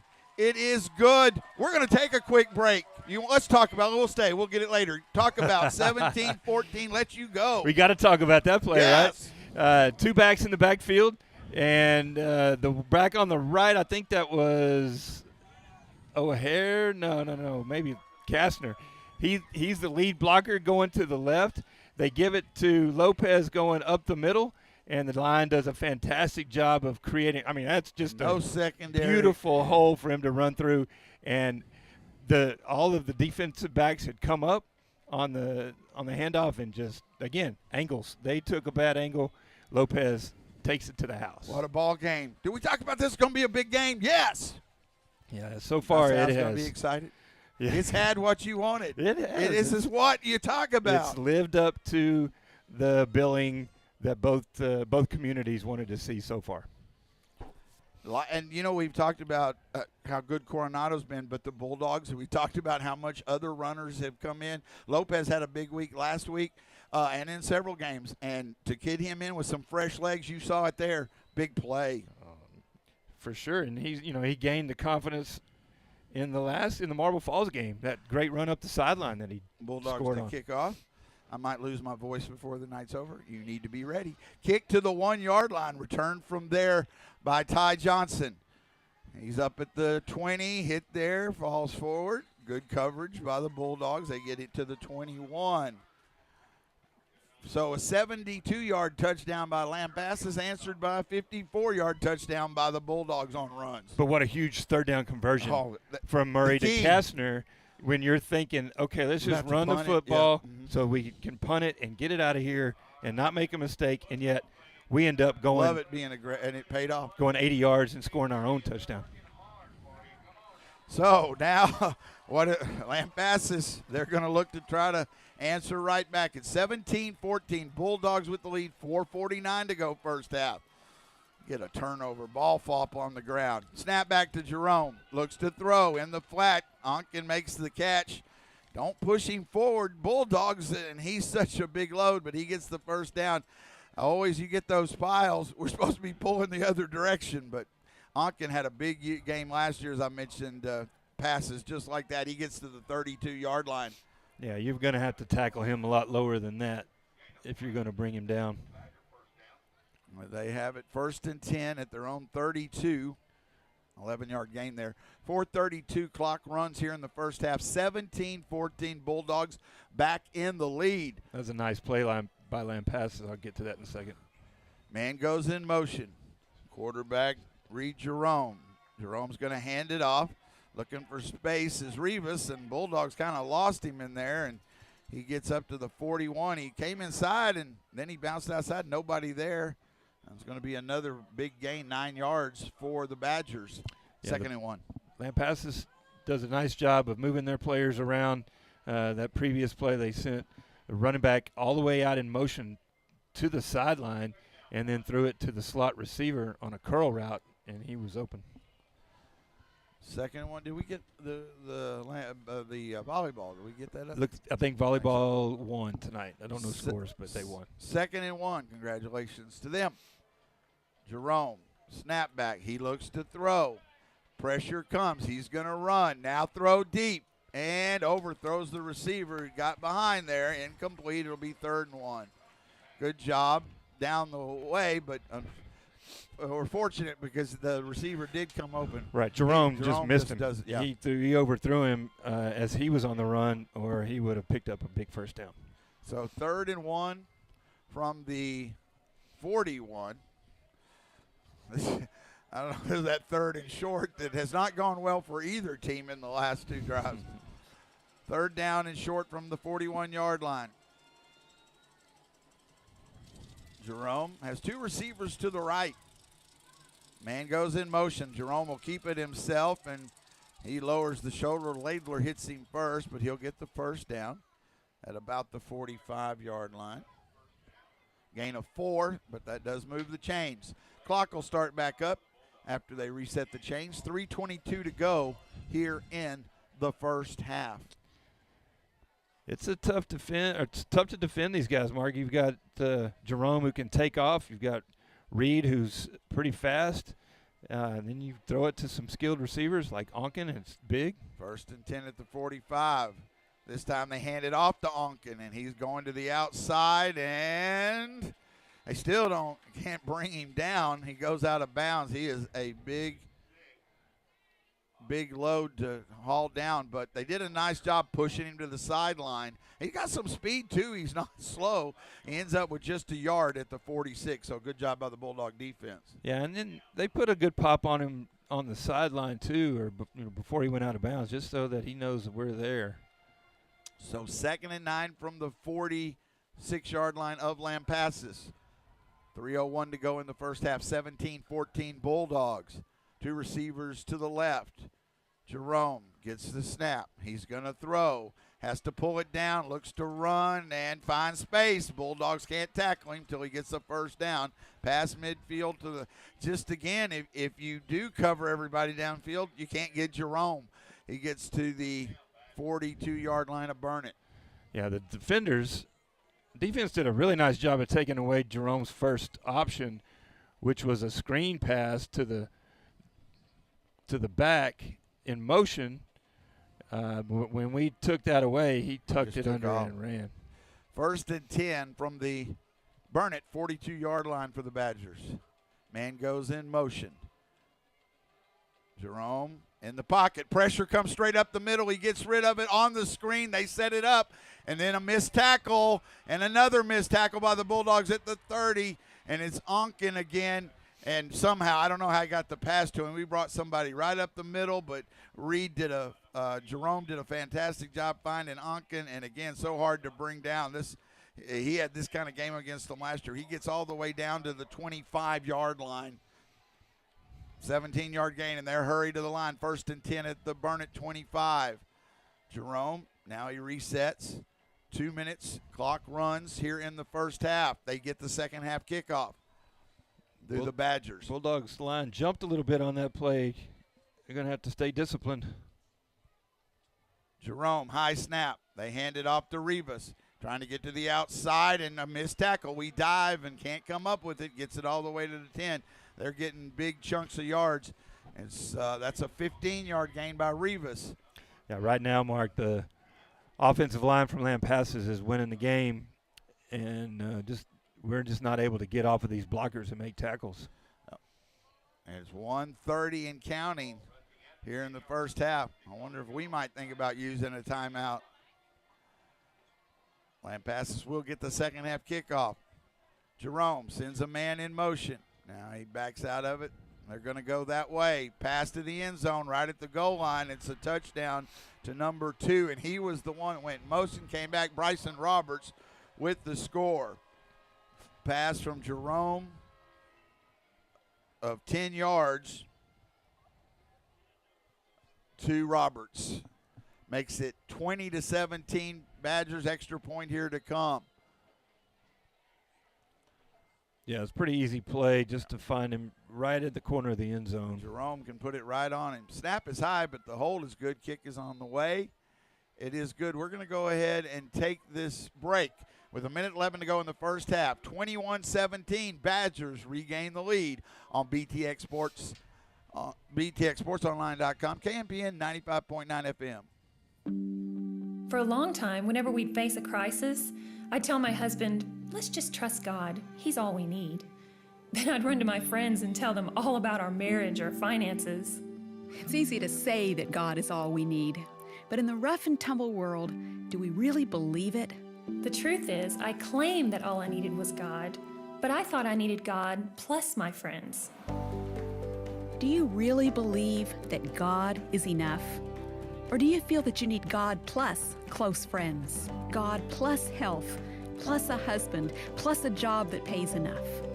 Psalm 121 sets us straight. It says, "Where does my help come from? My help comes from the Lord, the maker of heaven and earth." What's the biggest worry facing you right now? Take a minute to ask God for His help and then trust in Him alone. With Seeking Him, I'm Nancy DeMoss Walgamuth. Mark Edmondson, Roy Kaiser, back and forth we go. Here's the kickoff. It's a short high kick. They're putting it up for grabs. And I don't know, did they say he caught it? They try to get it down the sideline to somebody from Lampasas who tried to catch it. I think he caught it, but probably caught it out of bounds. There's no way he caught that inbounds. They're discussing it over there, yeah, but of course they are. But it just hung up there, and Bulldogs couldn't get to it. Burnett football. Yeah, that Huge. happened out of bounds. Out of bounds. There's no way. That was a pretty good. The kick, though, was close. I mean, he kicked it high in the air. I've seen clips of that, other teams doing that, and that's a difficult kick to make. But big. Now, here's where it helps the Bulldogs. They take that chance. If they get it, yes, they've got a chance. But and we did come up there and meet it. But now we've got a shorter field, and we need points. They'll get the second half kickoff. So Bulldogs start with very good field position at the 39. Yeah, that's true. Charles Edwards was one on that really became a defender and hit the Lampasas player, which was number 11, McElwain. But McElwain caught that two steps out of bounds. Okay. 1st and 10 for the Bulldogs at the 39. Important possession here. They trailed 21-17. Pimentel goes in motion. Murray to throw. And he gets it to Stanford up past midfield, and then he's going to be stopped there and never get tackled, but don't. Yeah, Stanford just get away from him. Just wasting time. Yep. Let's go. Yeah, we got to go. Under a minute. They did get a first down to the 46-yard line. The clock should have stopped about 3 or 4 seconds ago. But then it'll start back up. 1st and 10 at the Lampasas 46. Murray to throw. Got to get rid of it. And he does. And great catch by Stanford. What a smart play to stand there. It was a great throw on the run and considering, but to get it close. But Stanford picks up about 9 yards to the 37-yard line by keeping 1 foot down and catching it before going out of bounds. Really nice ballerina catch. move, and it was beautiful. 2nd and 1, yeah, 49 really seconds. Just a smart play, too, to know where you were. 2nd down and 1 at the 36-yard line, 7-yard line, 37 for the Bulldogs. 49 seconds to go, first half. Man goes in motion, Stanford, but they're going to throw. Got to get rid of it. Murray, it's on the ground, and he recovers it. Murray did not see it from the backside. You can't hold the ball that long. Bulldogs need to use a timeout and do.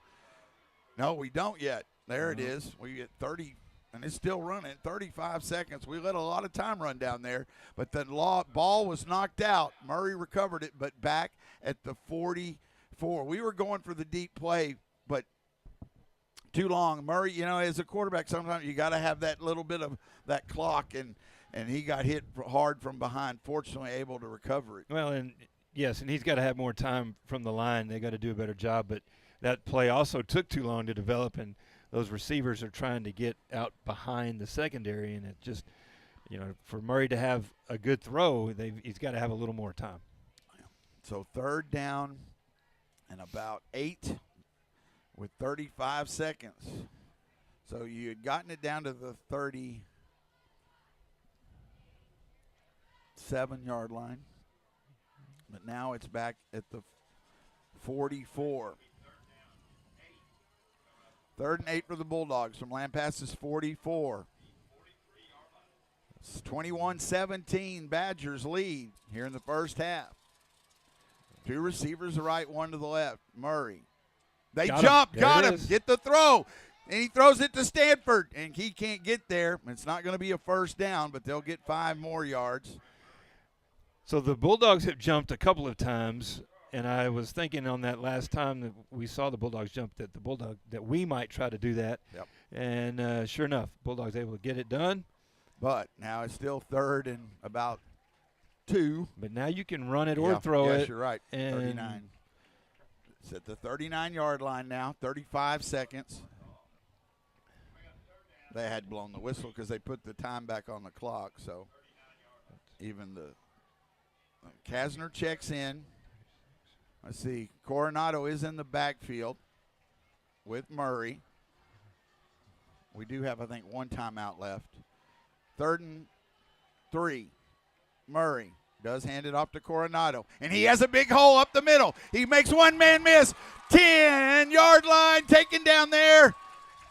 Great run. Again, the running game up the middle. It's to the 10, 29-yard game. Did the clock start on that play, Mark? Yeah, it was at 35. They hadn't put it back up.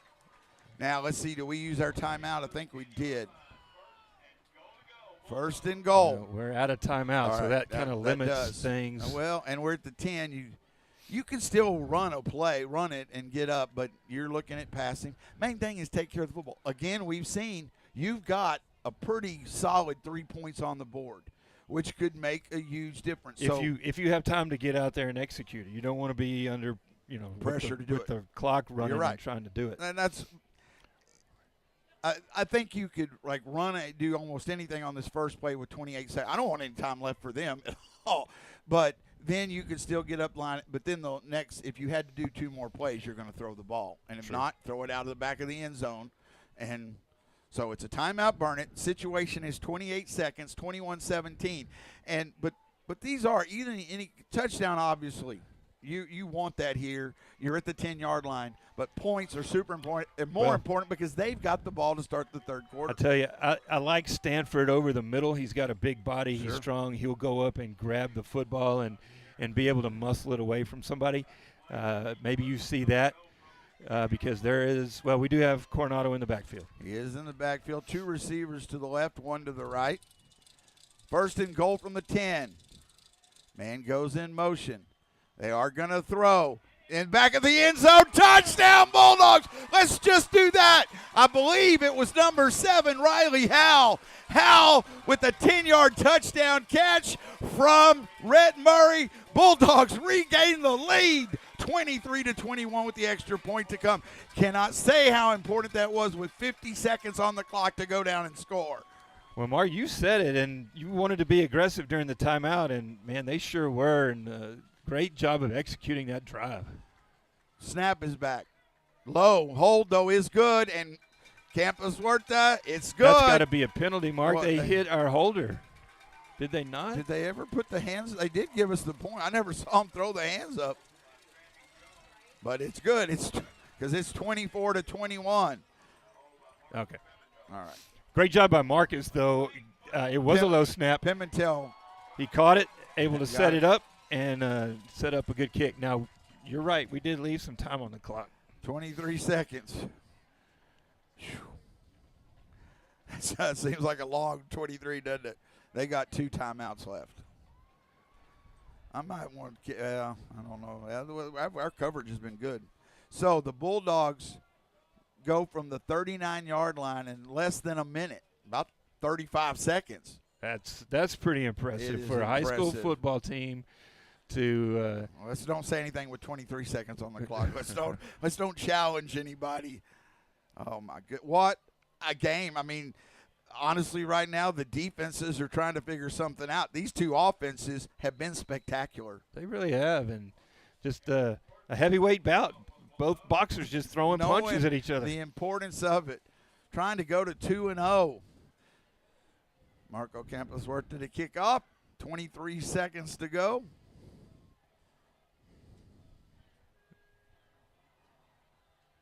He kicks a line drive over the head, bounces at the 5 into the end zone, so it'll come out to the 25.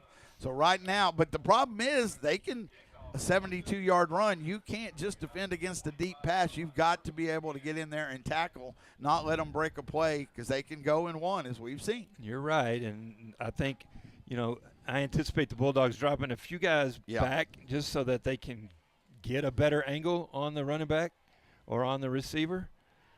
Because you do not want to give up anything right here before you've got the momentum. Don't lose it. We ran somebody on late, though. Do we have enough on the field? Or not too many? All right. They're acting like they're in just a kneel down, but I don't take any chances. And they're gonna fake it this way. There's a hold. Hold right there. There he running. is. There's the flag. Let him run a while. Yeah, because he's coming back. Let him get tired. I don't know. Put him down. Stanford right now does take him down. That's a bit of a good bulldog tackle. We got some rodeo in the background. They fake it, and it runs down to 10 seconds. So Reed's up under center. They hand it off to Onken. Reed goes the other way, which is a good fake because you think he's going to carry it. But Onken does. Bulldogs, he ends up making about 7 or 8 yards, but the penalty, the hold. Bulldogs caused the hold from the beginning because they read it. They read it. They stayed home and did their jobs. Great job. And just a blatant hold that I hope the referee is okay. I hope he didn't throw his shoulder out. He threw that about 50 yards. There was 2 or 3. There was at least 1 more down, too. But it moves it back to they got 10 seconds. I still don't trust anything, but it's at the 15. They might really kneel this one. This might go up the middle here. They might. Under center Jerome. And He did take a knee, so last couple of seconds. What a first half of football. We whatever we drew up to talk about before the game, you couldn't put it any better on the field. At halftime, we'll take a break. We'll come back and get you stats. We got lots to talk about at halftime. High school football at its best. The Vernon Bulldogs 24. The Lampasas Badgers 21 on BTXSportsOnline.com and KMPN 95.9 FM. Talk about a roll call of the giants of the faith. Cynthia and I took a life-changing tour of the places they had ministered. Hello, I'm Chuck Swindoll. Names like Jan Hus of Czechoslovakia, Martin Luther and Philip Melanchthon of Germany, Ulrich Zwingli and John Calvin of Switzerland, to name only a few. They were not supermen in stature. They weren't overwhelming in strength, nor were they anywhere near perfect. But they were men obedient to God's calling. Men who faced opposition. They were men used of God. I ask myself today, would I have the courage to do what they did? Would you?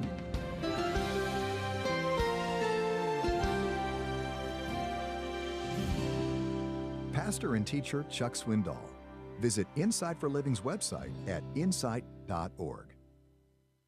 From the files of Unshackled, Pacific Garden Mission presents Free Indeed. My early childhood wasn't bad. My family got along and my parents raised me with good values. But my mom suffered a mental breakdown shortly after giving birth to my youngest brother, and this began an endless cycle of hospitalization and instability. At first, I didn't mind taking on some extra responsibilities around the house. I cared for my siblings, did most of the housework, and went to school. After a while, though, I resented my parents for putting such a burden on me. I thought they didn't love me and were only using me to do their work for them. Like many teens who feel unloved, I rebelled. I dated guys who drank and did drugs, and I started drinking and smoking pot right along with them. At home, I argued heavily with my parents and left home to escape from them. I couldn't escape from my lifestyle, though. Then my younger brother was hospitalized for a drug overdose. In desperation, I prayed for God to heal him. The Lord heard my prayer and continued working in my life to free me from my destructive lifestyle. Bible teachings kept coming up in my conversations and thoughts, and I knew He was trying to reach me. In March of 1978, I prayed for salvation and instantly felt relief and joy. If the Son therefore shall make you free, ye shall be free indeed. If you would like to be free from the weight of sin by receiving Jesus Christ as Lord and Savior, or maybe you have questions about it, call 1-888-NEED-HIM right now. Free Indeed is a production of Pacific Garden Mission, 1458 South Canal Street, Chicago, Illinois, 60607. Email unshackled@pgm.org. From the files of Unshackled, Pacific Garden Mission presents Free Indeed. My Christian father was a colonel in the Ugandan army and helped overthrow the dictator Idi Amin. When I was 7, he was assassinated. Someone looted his bank accounts, leaving my mother penniless and me with nightmares. After Dad's death, we lived with Mother's wealthy Muslim family on a farm outside Kampala. Mother wrote letters to the president of Uganda, asking him to pay for our education since my father died for his country. My life spiraled into worse turmoil. Nevertheless, my schoolwork was good and my exams qualified me for the best boarding school in Uganda. The president agreed to pay for my education. The school was run by Christians. I hated them and even pushed a table against one, injuring her. Guilt consumed me, but she forgave me. One night, evil spirits frightened me and I prayed to God. I read Psalm 91 and was amazed at its beauty. I slept well and began reading the Bible daily. When I finished, I asked Jesus to save me. He did, and all my fear vanished. Jesus set me free. I'm Jahan Benz. If the Son therefore shall make you free, ye shall be free indeed. If you would like to be free from the weight of sin by receiving Jesus Christ as Lord and Savior, or maybe you have questions about it, call 1-888-NEED-HIM right now. Free Indeed is a production of Pacific Garden Mission, 1458 South Canal Street, Chicago, Illinois, 60607. Email unshackled@pgm.org. God's plans are beyond our understanding and too deep to explain. Hello, I'm Chuck Swindoll. Perhaps God does not explain himself because knowing and understanding his way may not help us all that much. Stop and ask yourself, does knowing why really help? Is the pain removed by knowing the cause? Ours is a world filled with devastating catastrophes. Random shootings, jets crashing into tall buildings, droughts, famines, murder, heinous crimes. Would it really help to know why? Sometimes we don't see answers, but as long as we see Christ, that's enough. That's enough.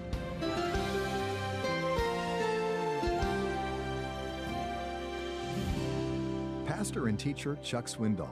Visit Insight for Living's website at insight.org. Mark Edmondson, Roy Kaiser on Pink Out Night again. Always one of those nights, and to really stand with the community and fight against cancer, and of course a huge district game. The Lampasas band on the field right now. The Esprit de Corps will be coming on again, full regalia. Have got their full show going and looking great.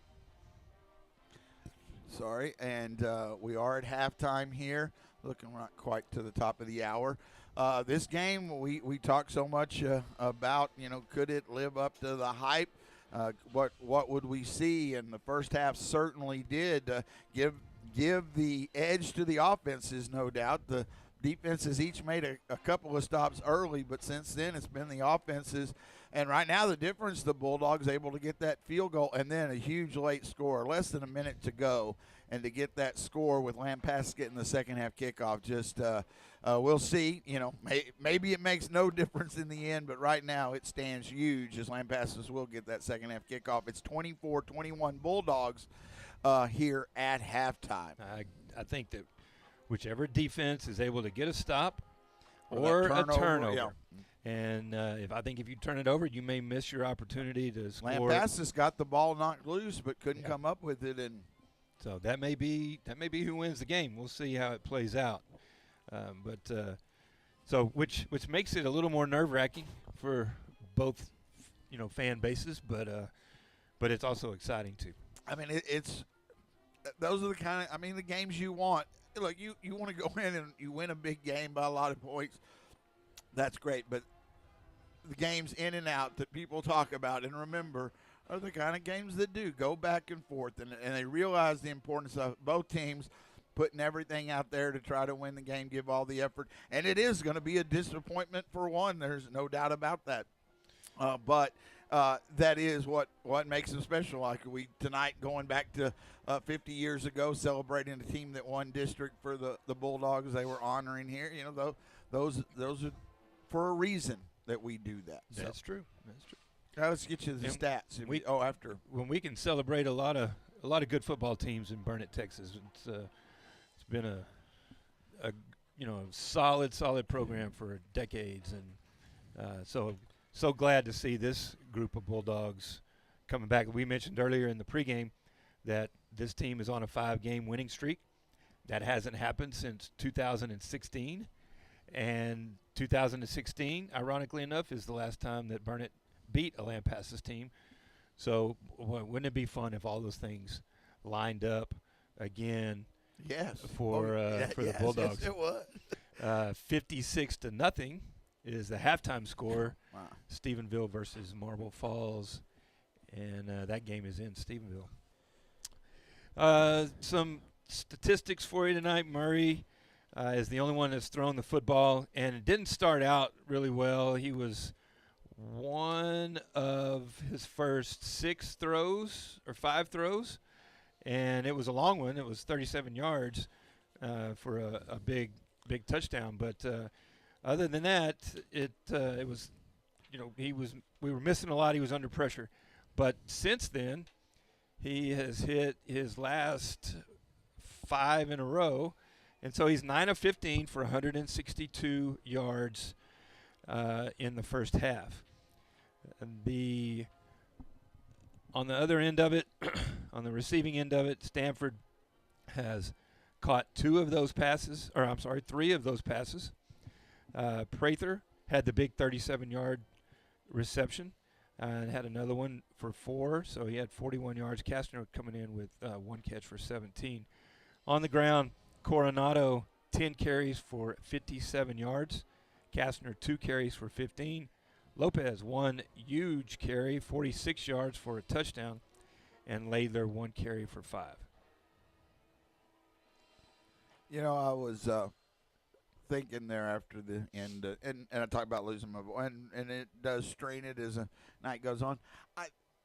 I've always said, and I can kid about it and whatever else, but I do get excited. That is what kind of people have recognized about me.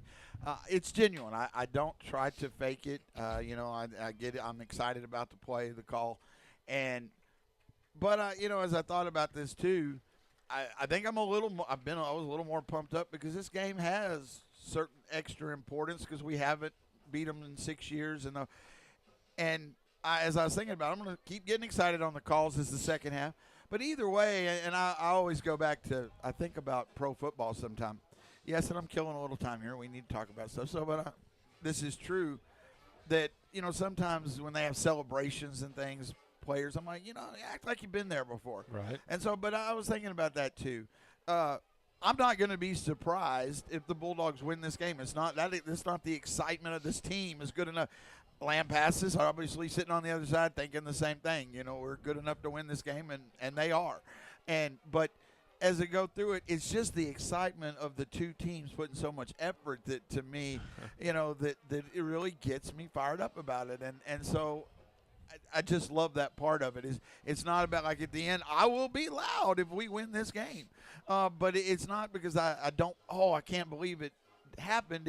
It's because this is what we want. Each week we come here and fans come to watch these kids play. For sure. They love to watch the kids in our community compete, and that's why I coach. There's nothing better than watching kids line up and go compete against other kids, and no matter if it's football, on the track, on the court, wherever it is. And so speaking of that, we mentioned volleyball was able to win their game tonight in Taylor, and cross country is on their way to the regional meet in Huntsville. They leave Sunday and will compete on girls. Monday. Correct. Both boys and girls. The boys team will get Victor Avila back. He did not run a district because he was injured, but will be able to run in this one, so that'll give them a much better chance of maybe advancing. Previous, not former, he still is state champion and the 800. In the 800. Wow. Yep. Yeah, that's a pretty good return when you're able to do that. That's awesome. I know we had the swim team. I don't have the results, but swim team had a competition yesterday. Lots of stuff going on. Basketball, I mentioned girls start. I believe y'all start a week. We start next Wednesday. The girls started this Wednesday, so yeah, that's going. And we've been playing some fall golf, and I think the girls have done really well and shot some low scores. We played this week at Delaware, and Brady Hernandez shot a team low 78. Vance Bachta shot a 79. So we're turning in some decent scores on the boys' side. Always, again, wherever you might be listening on the World Wide Web or checking in. I was going to talk a little bit longer. We'll get to the top of the hour. We're going to take one more break. Shout out, of course, to the Civils, always listening in. We appreciate that. Again, and Mr. Molina, we appreciate him as always. Thank you where it might be. And I stole it from David Letterman from years ago when I made the joke about the last few years about call the kids. Or he used to, when the show got going, it would be like, call the kids, wake the neighbors, or wake the kids, call the neighbors. But this is really, if there are people you want to listen to or watch, again, on the Burnet Athletic YouTube channel, our audio feed is going through that as well. This is a second half that might well be worth adding some more to. Yeah. And because this is 24-21 here at halftime, Bulldogs lead here in Burnet. Yeah, got Trey Carpenter, buddy of mine, who's trying to listen in, and he must be out of range, but he's asking what the score is. So a lot of people checking in on the Bulldog score. Trey's an I don't know Trey well, but he's on Facebook, and he's had quite an interesting career, and he's a taxidermist, and he worked for, I think, the wildlife service, and just interesting post. Trey is a Renaissance man. He can do art, anything and everything. Just maybe one of the best guys that I've ever met in my life. So love that guy. Can I ask you this? Like, when you're talking to Trey, do you ever just say, "Hey, Mark's one of the best guys"? I tell that to everyone that I talk to. Sorry, I just couldn't help myself. All right. Well, real quick, I was good as the Esprit de Corps comes on the field before we take this last break. Again, almost to the top of the hour. Just looking over this, it's pretty amazing, and we'll see. Maybe it changes in the second half, and it's all defense, but the offense got the upper hand. Both teams on the opening drives, Bulldogs got the opening kickoff. They had to punt. Then Lampasas, after that forced punt, got the ball. They had to punt. Since then, everybody scored. Lampasas didn't score on that last 23-second drive. But it was a touchdown by the Bulldogs, followed by a touchdown by Lampasas.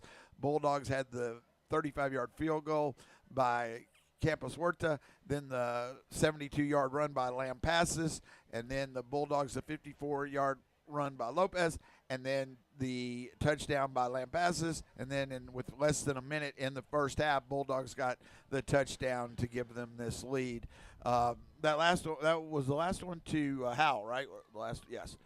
And so back and forth, and it had been each team after that first drive, it's been the offensive scoring on every possession. So we'll see what the second half brings, but a great first half of football here from Burnet. You are listening to Burnet Bulldog Football, and we are at the top of the hour on KMPN Burnet. At halftime, our score, the Burnet Bulldogs 24, the Lampasas Badgers 21 on BTXSportsOnline.com and KMPN 95.9 FM. For the uninitiated, hurricanes and tornadoes would seem like completely different weather events, but Gulf Coast residents know better. Hurricanes often bring the tornadoes. Hurricane Milton set a new record. The National Weather Service issued a record 126 tornado warnings, the most ever issued on a single day in the Sunshine State. While the hurricane brought heavy rainfall and storm surge and flooding, not to mention the hurricane force winds, some of the most shocking images and several reported deaths were caused by the twisters. And countless families are now wondering how or even if they'll ever recover. But people don't have to recover on their own. Because at the grassroots level, the local church is doing far more than most people realize, striving to show and share the love of Jesus. I'm David Wolin at haventoday.org. Got a minute for a good word? Here's Dr. J. Vernon McGee with Through the Bible. God's not only love, He's righteous, holy, just, and the holy demands of God had to be met. His just claims, His righteous standards must be met. And love may long to save, but the immutable law of justice makes love powerless to do so. And so Christ, by dying for your sins, He met the holy demands of justice, and God can now save you by grace. How wonderful it is. When we were guilty, Christ paid the penalty. God doesn't ask your cooperation to save you. He doesn't ask for your conduct or your character. God only asks men to believe Him, to trust Him, to accept Christ, to take His way.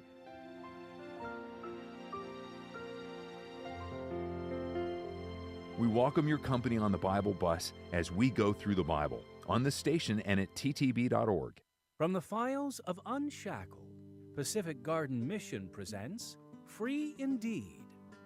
In high school, I was Mr. Involved.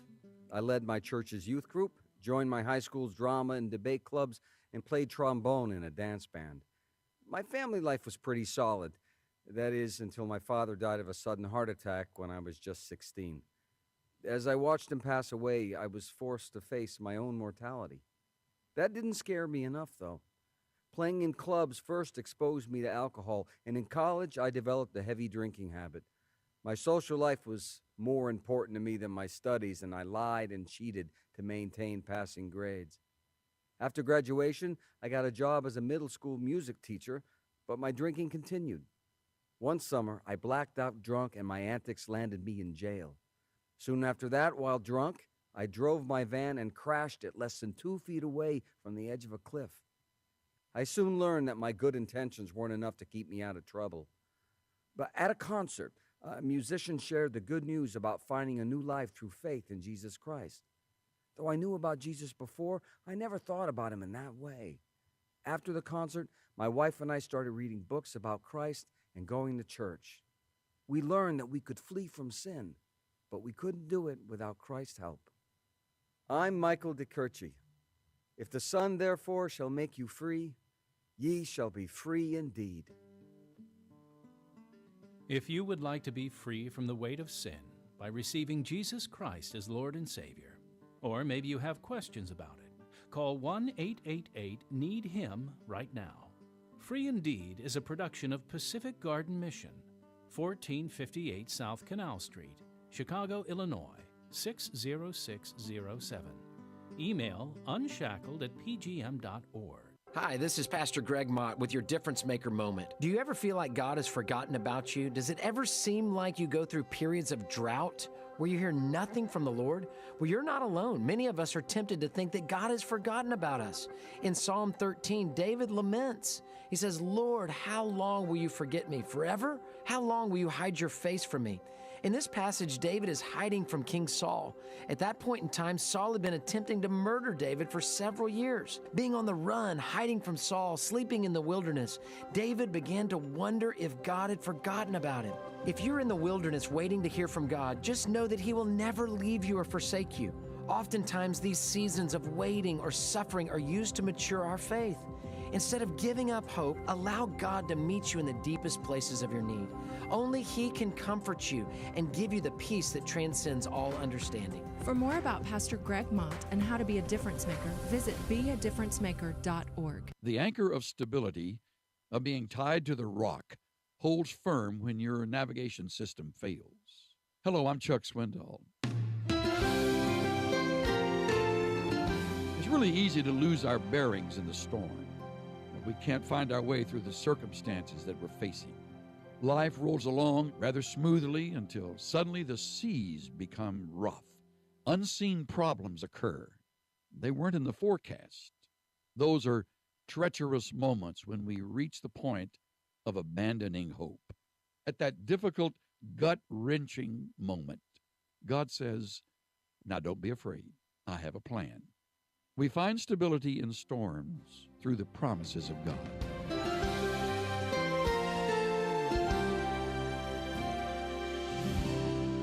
Pastor and teacher Chuck Swindoll. Visit Insight for Living's website at insight.org. This is Seeking Him with Nancy DeMoss Wogelmuth. God is good. We may know that intellectually, but we don't always really believe it. If God is good, then why can't I get pregnant? Doubting God's goodness was at the heart of the very first temptation. Satan implied the question, if God were good, why would He tell you not to eat the fruit of that tree? But if we go back to the first 2 chapters of Genesis, we see how good God really was. We see how many blessings He gave Eve to enjoy while prohibiting only one thing. Satan continues to lie to us today, focusing on the one thing we think we need, while we ignore the overwhelming evidence of God's goodness all around us. Why don't you try making a list of the ways God has blessed your life? And remember the words of the Psalms, the Lord is good to all. He has compassion on all He has made. With Seeking Him, I'm Nancy DeMoss Wogelmuth. Mark Edmondson, Roy Kaiser, back with you live. The Esprit de Corps finishing up, almost finished with their performance here tonight. Always looking great. Both teams kind of warming up in the end zones, not back on the field yet. Obviously, that would be a little crowded with the Esprit de Corps there. But 24-21, our halftime score. The Bulldogs lead here in Vernon against Lampasas. So many that you think, okay, is this going to be a 60-50, or does somebody make those plays on defense? And just so many different directions that make it hard to imagine they're going to slow these offenses right now. But it could come down, as you said a while ago, to a critical turnover at a time that changes the game. Well, based on what I've seen so far, Mark, I like our defense. I think maybe we have a little bit of an edge there. We've done such a good job throughout this last 5-game winning streak that we can stop the run, and we've done a decent enough job stopping the pass that maybe we are the ones that are able to get that stop or two, and then hopefully get a little cushion with the offense, but or get that turnover that both teams are so desperately looking for. You know, both teams, you can see it. We had that moment where Lampasas had a 4-point lead. We were backed up 3rd and long. You know, it looks like here they get a chance, and the momentum. We pick up a 17 yards on a 3rd and 15, go down and score.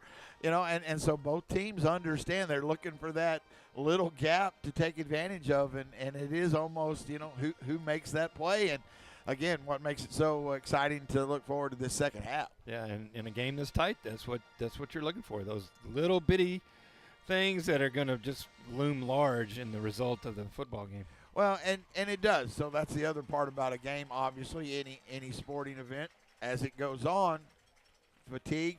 The Bulldogs do play a lot of players both ways. We've talked about that a lot. Lampasas has less need of that. They are able to have mostly, but they might. I don't know how much they do depend on some at times, but I know they have starters that are separate usually. But we have to do that. Does that come into play positively or negatively? You know, I don't know. Well, I wondered about it at one point, and I didn't want to say it, but we were kicking off a lot, and I noticed on a few of our kickoffs that they were able to run the ball back, 15, 20 yards, that we were not down there. So I don't know if that was fatigue or just exactly what happened there, because, number 11 at one point was McEwen. He picked it up. He fumbled it and picked it up at the 1 and still was able to run it out to the 20. Good to see Mr. Lewis, longtime band director. Lewis. Good to talk to him, too. Yeah. Oh, yeah, I didn't get to talk to him. He came in to say hi. I appreciate that very much. What a great family, or great band director over all those years, and success, but great family. He told me this is his first time up here in the press box, the new press box, so he was checking it out. Oh, good. So good to see him. All right, so Esprit de Corps has finished. Both teams about to come back on the field. We're going to stay here and get us into the second half. Bulldogs lead as Lampasas coming back onto the field. 24-21, Bulldogs lead here at halftime. Lampasas will get the second half kickoff. Let me ask you this: they tried? It was an onside kick, and it was well executed. Kicked it high up in the air, only about 15 or 20 yards. Had to try somebody to run under it. Lampasas, which ended up help. We talked about it. Helped us. Gave us a shorter field, and we scored. Yes, it did. But they tried. Do we some point?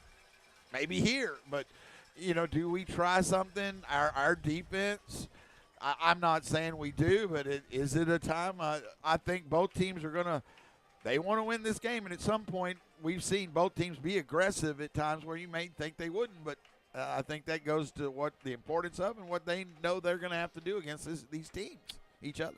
Like I said, the desperation of looking for that turnover, that, the flip of the coin to get your team an advantage, might entice the coach to do something like that. And, I don't know. We saw the result of it with ours. Like you said, we had a short field and were able to score. I think you've got to put the offense – you got to make them work as much as possible. Bulldogs have given up a big play, but fewer than Lampasas' defense has. They've been the ones that struggled on kind of the big plays in the long runs. Well, look where their deep men are standing right now. So they're anticipating it. They're standing at the 25-yard line. We don't have a penalty, do we? That they're no, we're kicking there off shouldn't from the be. 40. Yeah, right. Yeah, I think they'll back up. But right now they are. Appreciate you joining us again. You can follow our audio feed through the Burnett Athletic YouTube channel's video feed at home games. We'll be on the road to Brownwood. We'll bring that up briefly. Talk more about that later next week. So another huge ball game, but this is the one to focus on here. Also on BTXSportsOnline.com. Again, thanks to Chad Nelson as always, and on KMPN 95.9 FM. Dan with us tonight and all they do for us. We appreciate. Marco Campus Huerta to kick off. Second half, here we go. Somebody is going to be really excited in this game, somebody not. This is coming down to the second half. The kick is a line drive kick that will be returned from the 11-yard line to the 20 and hit there about the 25, 26-yard line and returned by 11 again. Good Jaden Elwin. That'll Brian Johnson, number 88, with a great tackle. I'm sorry, interrupt you, Mark. No, not at all. Just a shoestring tackle, grabbed him, and brought him down.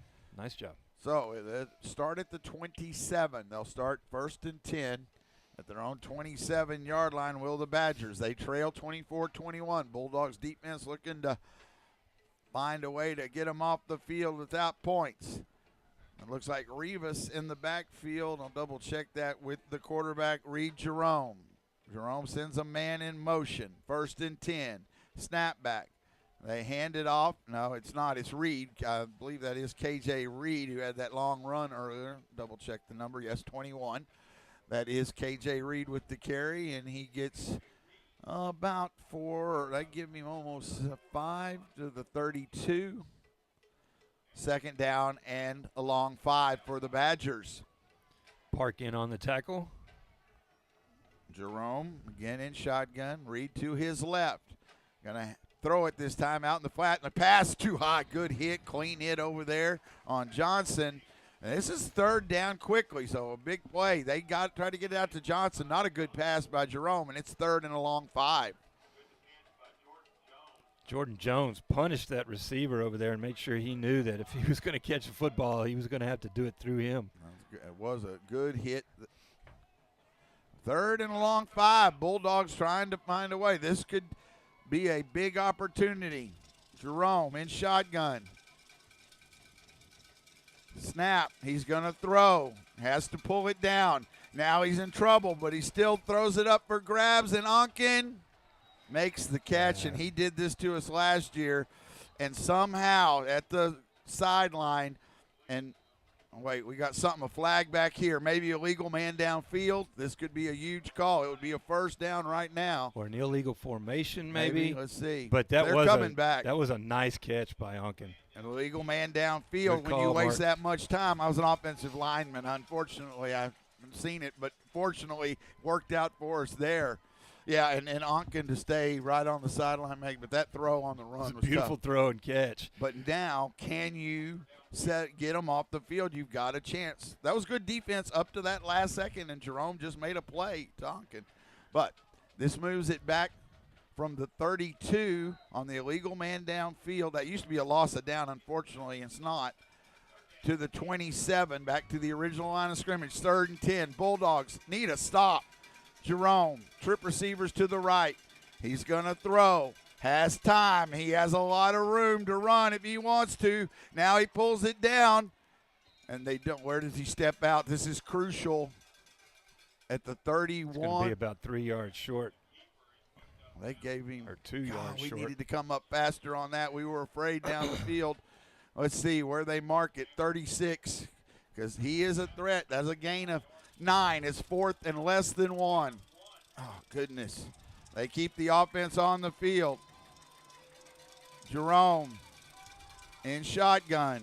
Trying to get us to jump first. This is huge. It's a quarterback sneak. Yep, but he's in shotgun.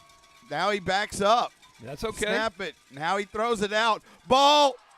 Oh, my goodness. It went Mark. through the hands of one. We saw it, read it. It was at Stanford. It was Stanford. Did everything right, but somehow it went through his hands, into the hands of a receiver, and a first down for the Badgers. That is tough luck, but Bulldogs now going to have to shake that off in a hurry. First down at the 39.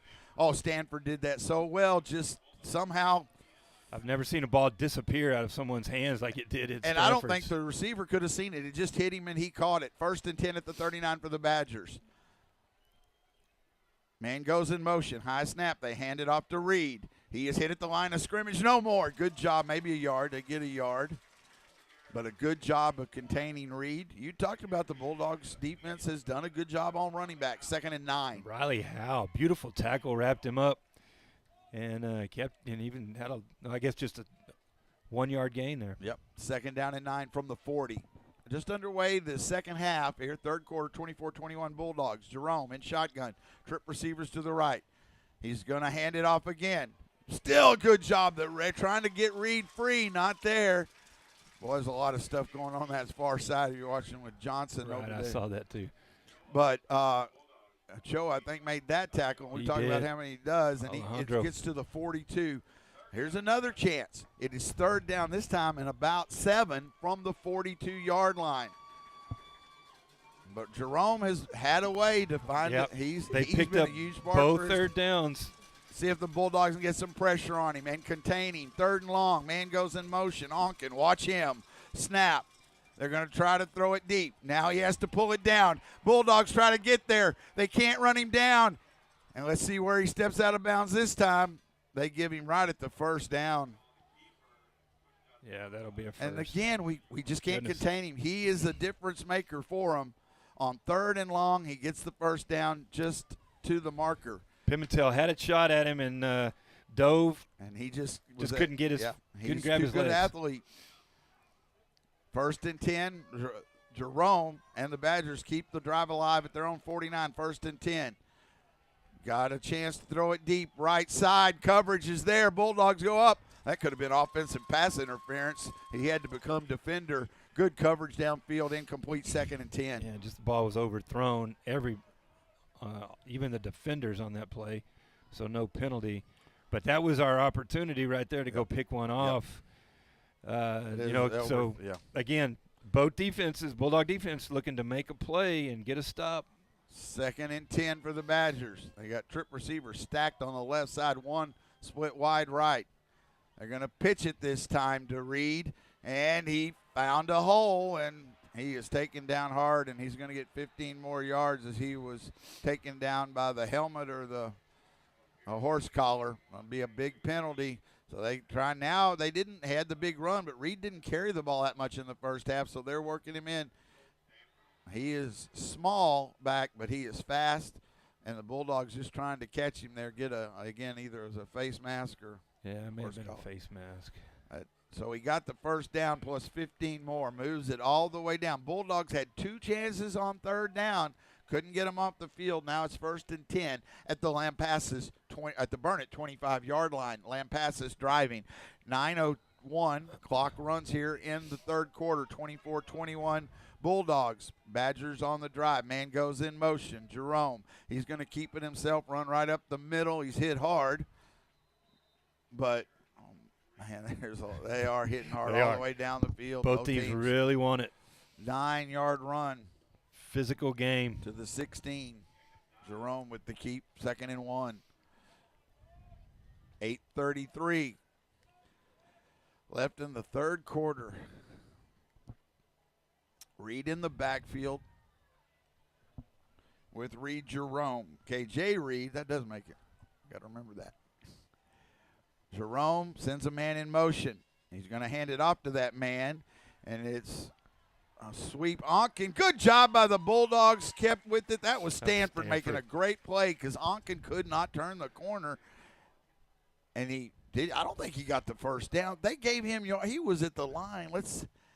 They're giving him the first down. I don't believe he made any yards, but he does get the first down to the inside the 15 to the 14. Goodness. No, he might have gotten one, Mark. 1st and 10. They do get the first down. It was a good tackle by Stanford, but it is a first down. Stanford's coming up from his safety spot, so if Lampasas has a pitch pass, we've got to be ready for it. Snap back. He's going to throw. Slant inside. Knocked away. Was that Laidler? Laidler. Oh, it was a great play underneath. Beautiful play. As he was trying to get it to, I think, Onken again, and he just got a hand out and knocked it up into the air. Great play. Bring up 2nd down and 10. How many times did we talk about last year where the ball was in the air and we just felt like our defenders didn't go get it and knock it down, and Laidler did it that time. Beautiful job. 2nd and 10 from the 14. Well, they keep going back to Onken. I understand why, but they do. Jerome has Reed to his right. Onken goes in motion. 2nd and 10. Snap back. He looks to throw. Has time. Bulldogs. There's a penalty. Throws up. Oh! Almost. Pimentel into his hands. He got it. Could have been an interception, but he couldn't come up with it again. Oh, so close. Yep. Now, we got to look at this. This is a penalty, going to be a hold against Lampasas. You make it 3rd and 10. I see you already, and you're right to make it 2nd and 20. I think you back them up. I do too. You got to back them up. But it is something maybe you think about a second, but obviously not very well. much. But I agree. Man, if Marcus had been able to pull that one in, that would have stayed. Yes. And there would have been the turnover that the Bulldogs were looking for. Jerome just trying to get rid of it at the end, throws it at Pimentel, but 2nd and 20, now back at the 24. But Lampasas has overcome several adversities in this drive. Bulldogs trying to see if they can get in there. They have put a little more pressure on Jerome. Man goes in motion. Snap back. They look to throw. Now he pulls it down to run, and there's a hole up the middle. Bounces to the outside, gets about to the 11, run out of bounds by Stanford. They'll get big gain. There was some holding up in the middle there, but we're not going to see that now. No, and, it gets can't to call it every play. No, you're not. Yeah, you're right. 10. That is a 14-yard gain. It is 3rd down and about 6 from the 10. Lampasas, if I'm not mistaken, has picked up every 3rd down that they've had this drive. 3rd down and 6 from the 10. Jerome, man in motion. He's going to pitch it. Trying to get inside, and they get the 1st down. Number 2, I think, got the carry on the sweep. They can just bring so many things at you. Bryson Roberts. That's going to be close. They're showing 4 right over there. They are. I don't think he got it. It was hard to see where he brought him down. You're going to have to measure this one. Well, they got it down at the 4-yard line is where it's marked.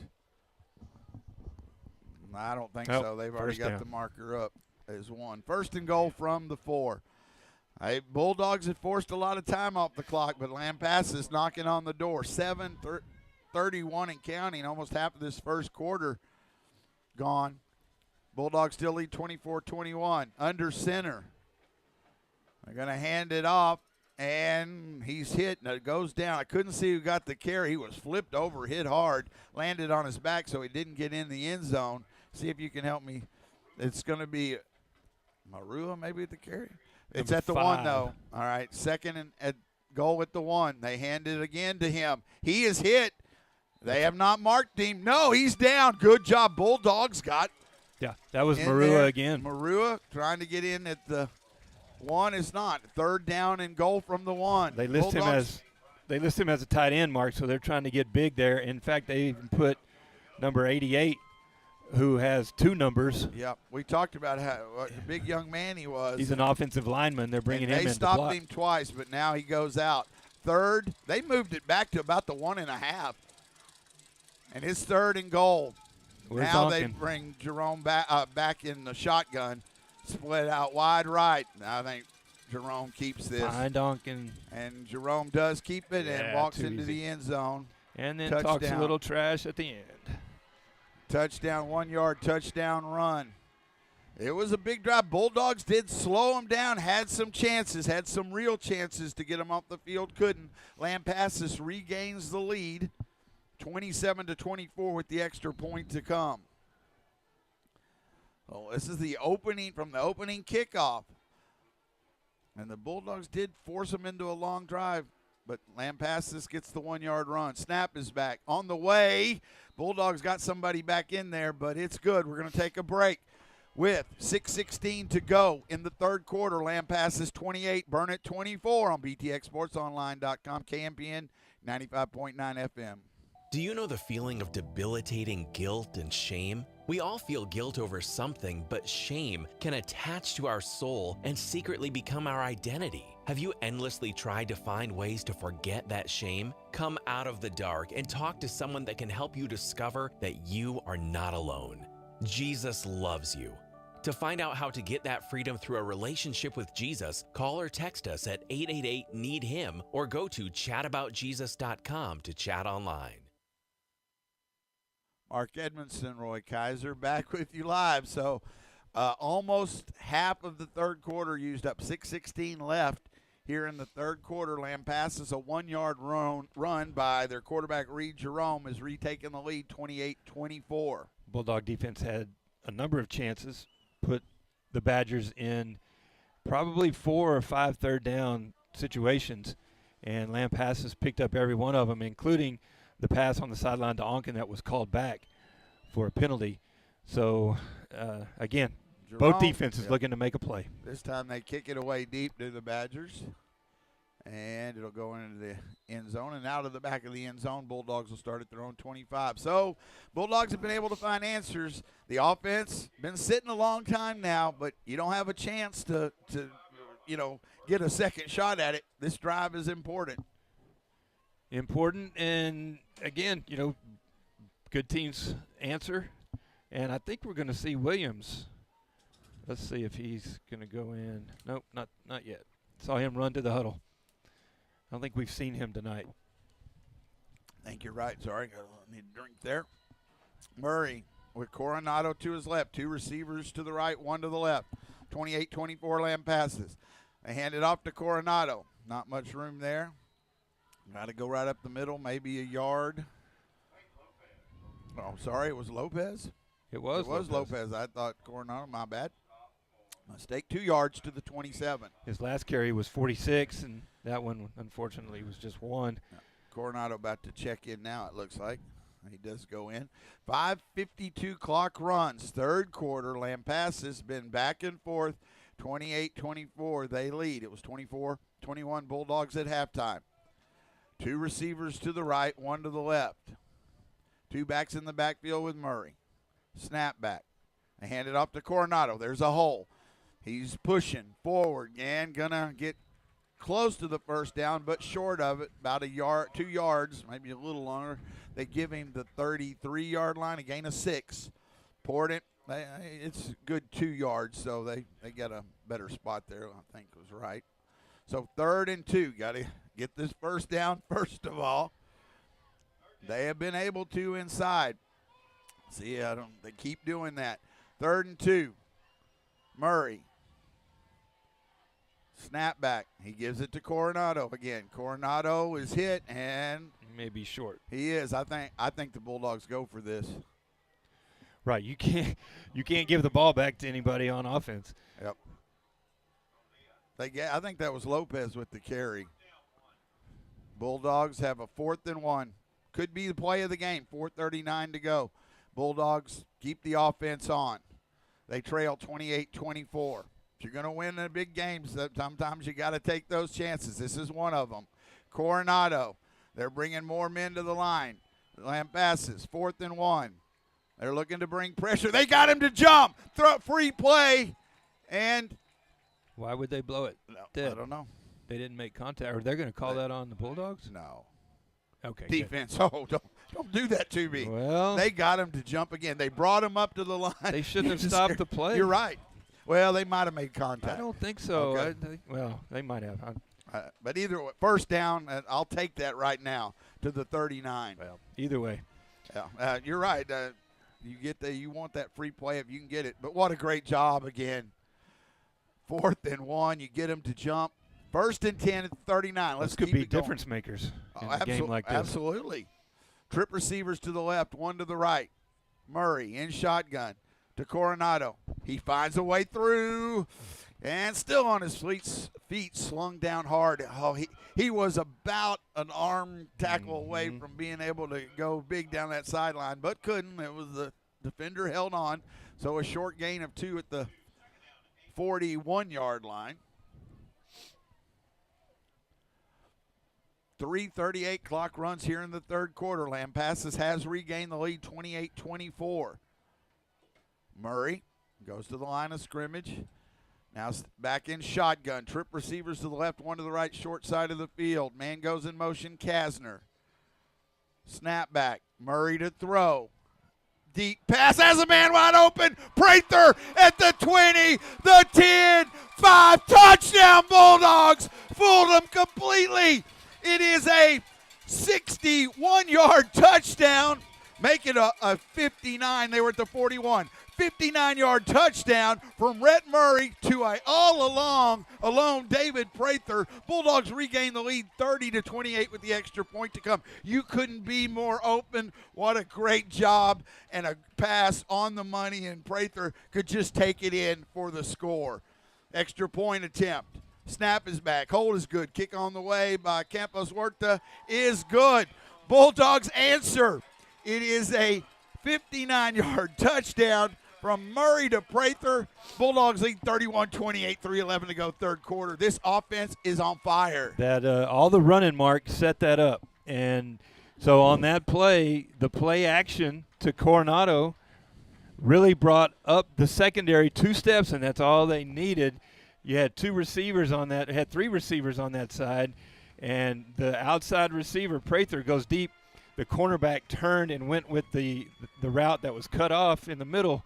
Prather wide stinking open for the touchdown. Your memory is almost like photography. It is, isn't it? Except for things that really matter. All right, big play. And you saw it. Prather is one of those you always think just catch the – it's the only thing, because it might be the hardest catch to make sometimes. All alone, he knew it. His back was to the end zone to catch it because he was so – turned around, waited on it, and then took in. Prather, another huge weapon for the Bulldogs. Yeah, Prather's showing up big tonight for the Bulldogs. Oh, my goodness. What a ball game, 31-28.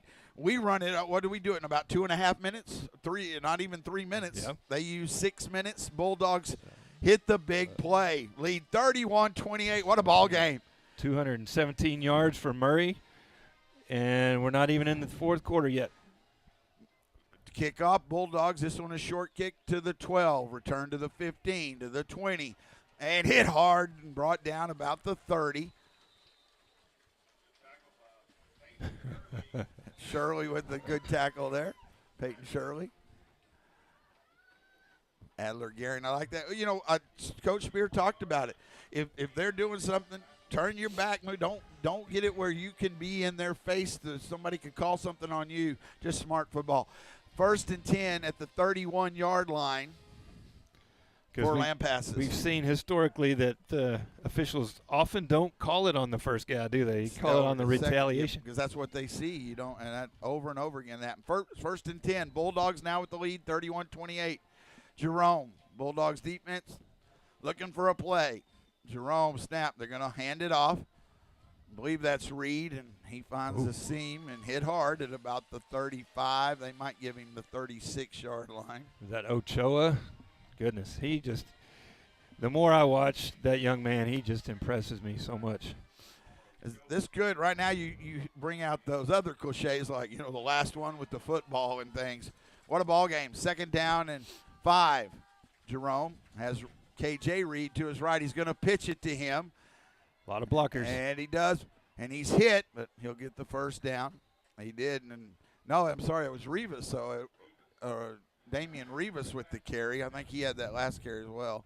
Quickly, they get a 1st down to the 46, 10 yards, and they're back to the line of scrimmage, ready to go. Jerome, snap, hands it off to Rivas again, and he's hit and brought down. Good job. They didn't help themselves on that quick play. Bulldogs were ready and gives them a yard, 2nd and 9. That time it was the other linebacker, Kastner, coming in and making a great play. Thank you, Coach Messer. Our memories are solid. Coach Messer's still listening. Coach. I wonder if Coach Gates is still listening. He texted me a few games ago, said he was listening. We'll give him a shout-out. Yeah, we will. 2nd down and 9 from the 47 for the Badgers. Man goes in motion. That's Onken. Snap back. He's going to throw. Cover him. Now he comes down and makes a man miss. Jerome's got space now. He'll get the first down. Don't hit him out of bounds. They didn't. Smart by the Bulldogs, but Jerome is just quick, and we can't get to him. And he has been the difference in keeping a lot of these drives alive. Gets a first down past midfield to the 42-yard line of Burnett. He's been the answer on third down. Yes. That wasn't a third down, but he just makes the first man miss almost every single time. 1st and 10 at the Burnett 42. Minute 35 to go in the third quarter. Burnett 31, Lampasas 28. Jerome looks to the sideline. Gets the snap. He's going to hand it off to Rivas. Rivas finds a little seam in there. Now a lot more room. And he's tackled inside the 10. Rivas with the carry, and they just found the seam. And again, you're wearing teams down, and they're doing it to our defense, and we've done it to theirs right now. And not stop. One of the Bulldogs got a stoppage of play. That might be good for the Bulldogs. 6, sorry. Go ahead. Coach Gates, as a matter of fact, he is listening. Great Appreciate that, to hear Coach from Gates. you, Rick Gates. Hope things are going well.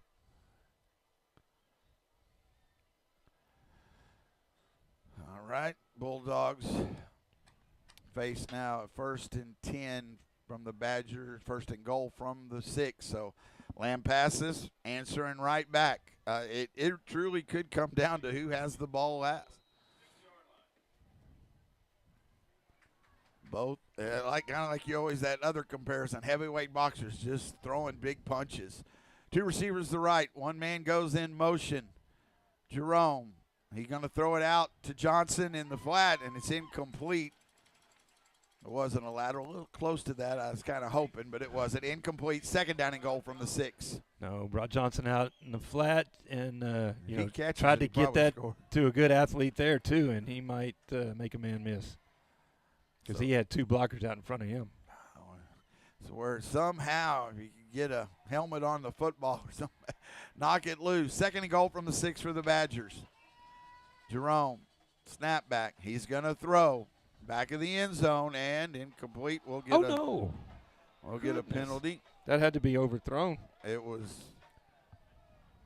I think that was uncatchable. It was uncatchable, but that's what the coaches on the sideline want, and they're talking to the other. They're looking around. It was not catchable, but. Well, I don't even know that there was that much contact. So it'll be half the distance to the goal. Pass interference against Burnett. 1st and goal with the 2 now. Lampasas trying to regain the lead. 1:06 to go. 3rd quarter. 31-28 Bulldogs. Both teams have had a possession in the 3rd quarter. Both teams have scored. Lampasas at the 2, 1st and goal. Well, pretty daunting task to give them a first down here at the 2-yard line. Jerome, snap. He's going to take it himself, and Jerome will take it into the end zone for a 2-yard touchdown run. He has a 1-yard and a 2-yard touchdown run here in the 3rd quarter. Gives it lead back to Lampasas, 34-31. Extra point to come. Of course, every one of these are important. Both kicking games solid, super solid tonight.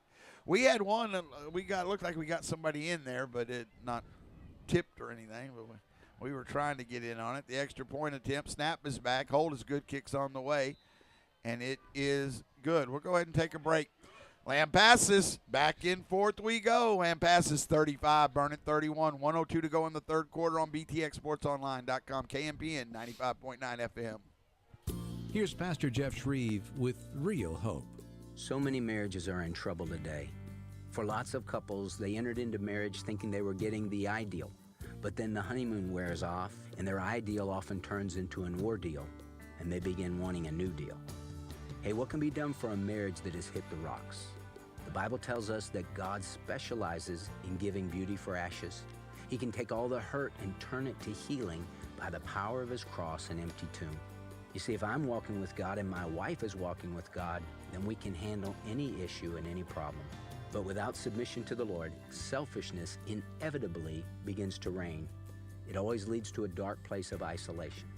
But when we say no to self and yes to Jesus and give Him control, His peace and power will transform the marriage.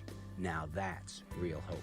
Find real hope in Jesus Christ. Visit FromHisHeart.org. Returned by the Bulldogs on the kickoff up to the 20-yard line. So it'll be 1st and 10.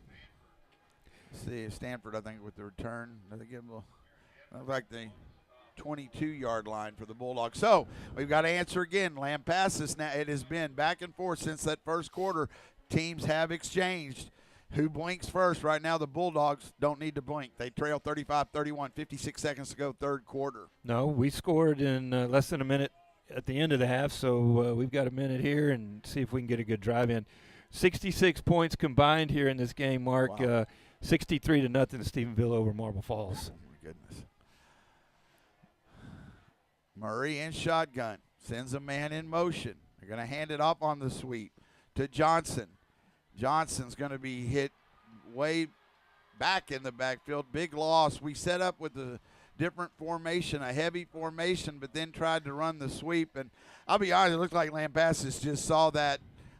We tried to run that, I think, a similar play last week and had the same thing happen, and it was a big loss then, too. And this one sets us back to the 15. I'm thinking that one in the playbook might get page lost. Well, and, we've seen a version of that twice already that Lampasas has sniffed out pretty handily. So it makes it 2nd and 17, not the start you wanted.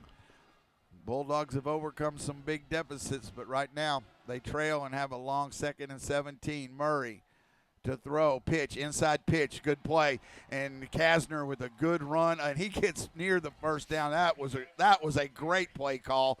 It is a pass. He goes up to the 27, and we go to the fourth quarter. So that goes to the fourth quarter, 12-yard gain. It's going to be an important third down when we come back. We're going to the fourth quarter of a barn burner, 35-31. It's been a great one. Bulldogs trail the Badgers on BTXSportsOnline.com, KMPN 95.9 FM. When it comes to news stories about the Middle East, there's plenty of spin, usually against Israel. So where can you turn for a more balanced approach? The Land and the Book, heard right here on KHCB. Hi, I'm Charlie Dyer, and at The Land and the Book, we're committed to covering stories in the Middle East biblically and fairly. We also let you in on conversations with people who are making a big difference in this region. So join us on Saturdays at 11 a.m. and 6 p.m. on KHCB for The Land and the Book. Mark Edmondson, Roy Kaiser. Here we go. Big fourth quarter. Been a great ball game, but it's coming down to it. Back and forth. Bulldogs trail now 35-31. An important third down, and it's a good solid 3rd and 4 or 5.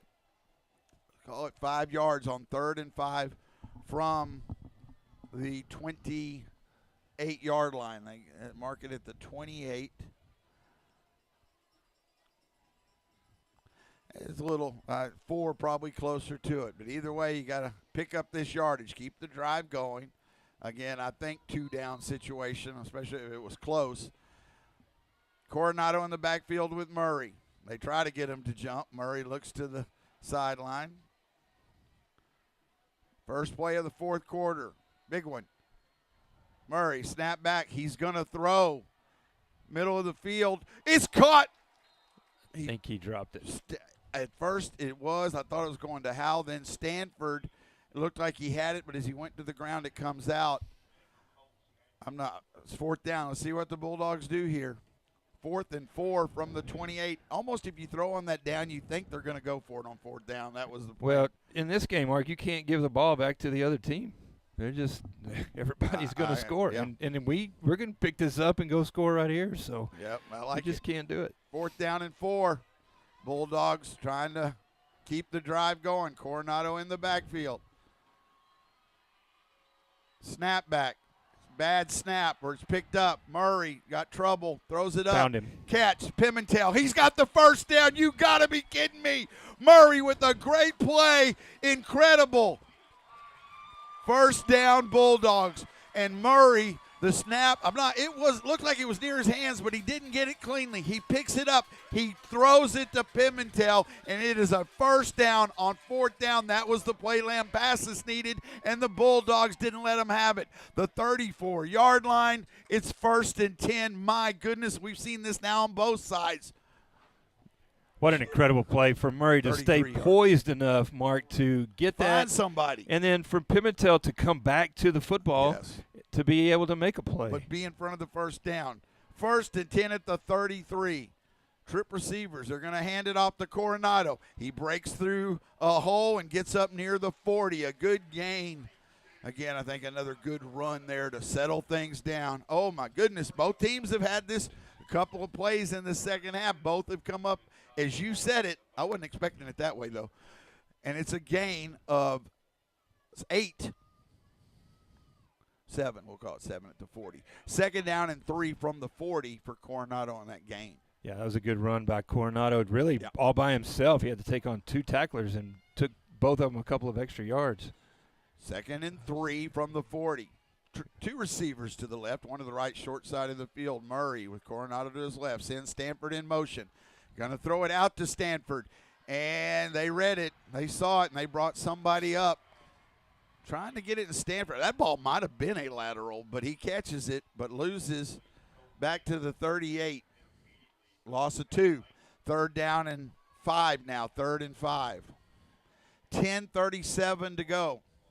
Lampasas trying to pick up a little pressure. They've been throwing some little swerves in there. Yeah, those sideline plays really just the spread has not worked out. Yeah, it's been tough finding for the Bulldogs to pick up any yardage. Got good yardage in the middle.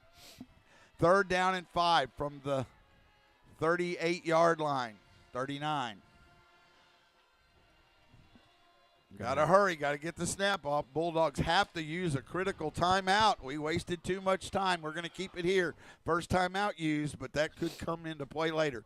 But this is an important play. 3rd down and about 5 from the 39. 10:08 to go. It's almost like, again, you're waiting to see who makes that blink. Well, we did. We blinked right there, didn't we? And Murray on the snap just was able to stay. I mean, he did what good quarterbacks do, and he was able to, really you think he needs to dive on that football and kill it so that he doesn't fumble it into the end zone. But that might picks have been it the up. game. Yeah, it could have been, because then you give them a short field and they go score, and now you're in a bigger hole. I'm gonna be real honest with you right now. I don't like the side to side. I know they've been incredible play calling tonight, but we've been running the ball up the middle, keep going it. We get 8 yards, and then we lose 3. I mean, it has not been there. Their speed, they have seen something and been able to cover that. We need to work that ball up the middle, in my humble opinion. Their linebackers do a good job of filling those gaps. 3rd outside. and 4. As we come out of the timeout. 10:08 to go in the game. 35-31 Lampasas with the current lead. Murray. They're still, the ref now ready for play. 3rd and 4. Murray. Man in motion. Snap back. He looks to throw. Throws it. Has a man. Catch is made. Is that Stanford as his helmet comes off? Big catch. And I hope his helmet came off and they landed on him. He comes up. Was that Stanford? That was. It had to be. What a great catch. He's such He a waited tough for it. kid. He is. And a big first down. Where do they mark it? At the Lampasas 44-yard line. So that was 19 yards on the catch. I thought he was up ahead of that. Murray dropped that, as they say, right in the bucket, because it's right in between the 2 defenders from Lampasas, and what a great catch. Yes, great. And to go up and get hit, and the helmet comes off, he hangs on. Great job. 1st and 10. Bulldogs trail by 4, but they're on the Lampasas side of the field. 1st and 10. 2 backs in the backfield with Murray. They're going to hand it off to one of them. That's Lopez. He has a hole, lowers the shoulder, and picks up 7 or 8. I got no problem with that. It is the 2nd down and about 2 from the 37. They give him 7 yards, so 2nd and 3. Again, just oh, goodness, what a ball game. Just a lot of weapons for the Bulldogs. It has been an offensive show tonight, both teams. 2nd down and 3 from the 37. They hand it off again. Hole up the middle. Should be, I think that was Coronado that time. I think it might have been Lopez again. Might have been Lopez again. It was. You're right. But a first down. Give him the carry to the 33-yard line. Gain of 4. And a first down. And a first down. Yeah, good 33. Oh, now you do start looking at the things like the clock, too. A lot of stuff, 35, 30. Yes, you got to get in the end zone, but it has been back and forth. 8:45 and counting. Bulldogs trail 35-31. 2 receivers in the backfield with Murray. 2 receivers to the right. They hand it off to Coronado. He slips the tackle, still on his feet, gets down to about the 26-yard line. It's another good 7 yards on first down.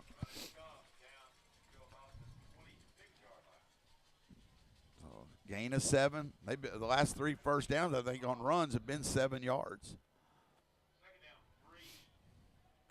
And I know, because they're a lot smarter than me, you know the coaches are on both sides watching the clock now and seeing what's in front of them. Bulldogs do need to get points. More than 4, by the way. Handoff, Lopez up the middle. He should get the first down. And I think he does to the 23-yard line. Gain of 3.5. Yeah, really, Lampasas has not really had an answer for that inside, hard running, lower your shoulder. Up 7-3, 7, you know. And just run over somebody. 1st and 10. And I think they've had so much trouble behind them. If they bring somebody up to help, that's when we're beating them deep. Yep. Yeah, good job of play calling and anticipating those. Again, 2 backs in the backfield, Coronado and Lopez. And either one carries it well, so they're on either side of Murray. 2 receivers to the right, 1st and 10. Pimentel in motion. Murray to throw. Slant.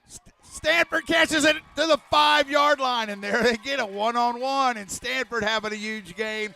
Murray, great game as well with that pass, and they give him to the 4-yard line. That's a 19-yard gain, 1st and goal, 7:04. I guess they've already reset the clock. 1st and goal from the 4. Bulldogs trying to regain the lead, 35-31 Lampasas. Bulldogs, 1st and goal, 4. Howell is up back. Got Coronado to the right of Murray. The snapback. Coronado looks for room, pushes. He'll get to about the 3. I think they give him a yard. So 2nd and goal from the 3-yard line.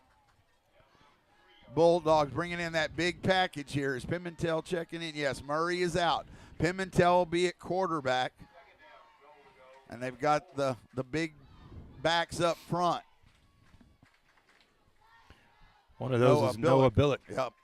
Pimentel in shotgun. 2nd and goal from the, they still say the 4. Snapback. Pimentel looking for room. Jumps. Touchdown Bulldogs. 4-yard touchdown run by Marcus Pimentel. Bulldogs, here we go, back and forth, regain the lead, 37-35 with the extra point to come, 5:59. This is going to go down as one of those they talk about for a long time. Well-designed play there by the coaching staff with really a decoy with Coronado, and Pimentel runs it up the middle, which the Badgers have not had an answer for. Snap is back. Hold is good. Kick is on the way.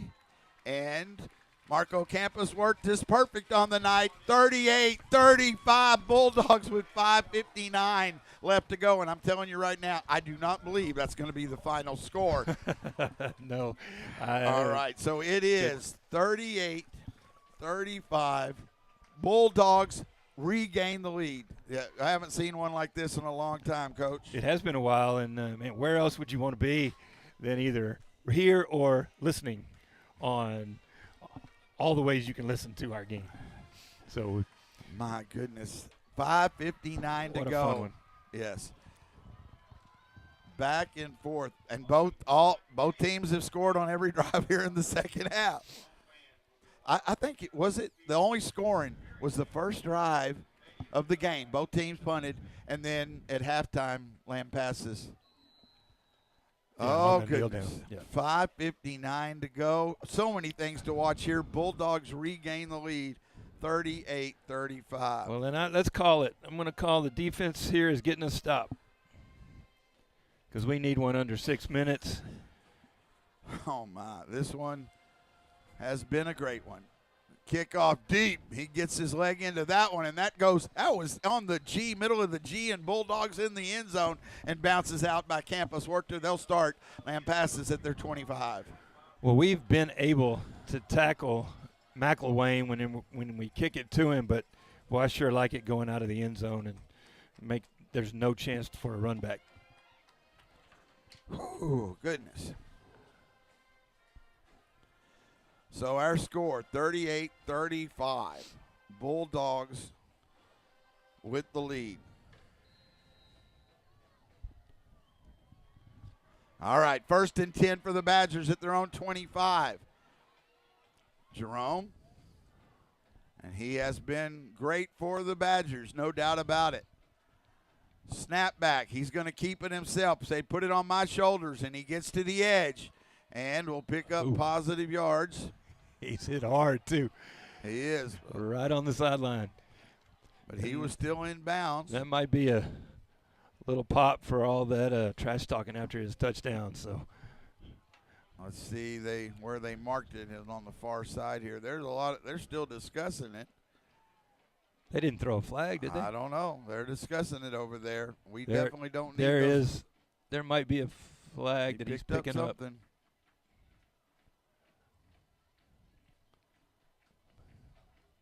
They're waving it off. He was in bounds. I think he was in bounds. Yeah, he was still running the ball. Looked like it just was on their sideline, and that's where you don't want things like that. They get even more exaggerated now. Let's see. I think they give him the 34-yard line. So that is 9 yards, 2nd and 1. And Reed, they're going to put it in his hands.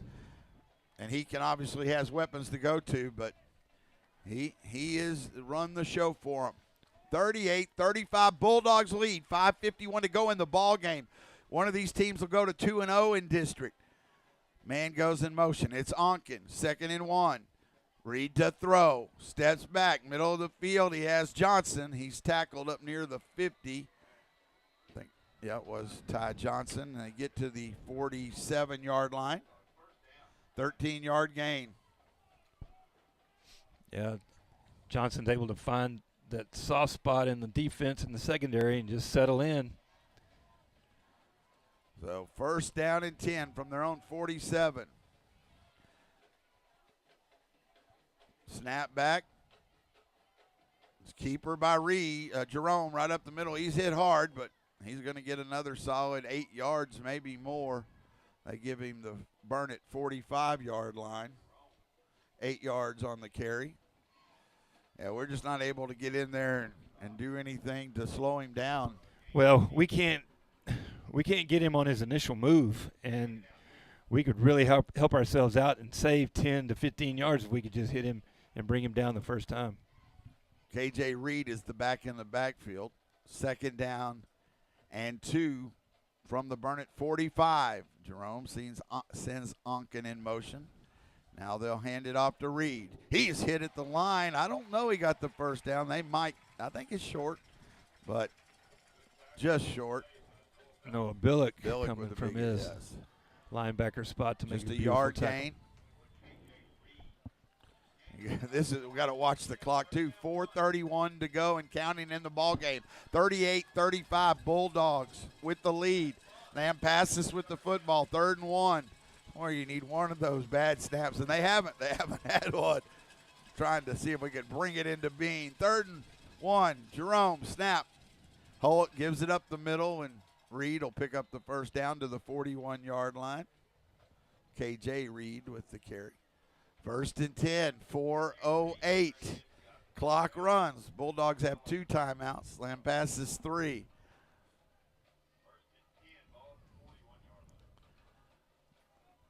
Everything amplified now. Under 4 minutes to go in the ball game. Bulldogs lead by 3. Jerome and shotgun sends Johnson in motion. to throw.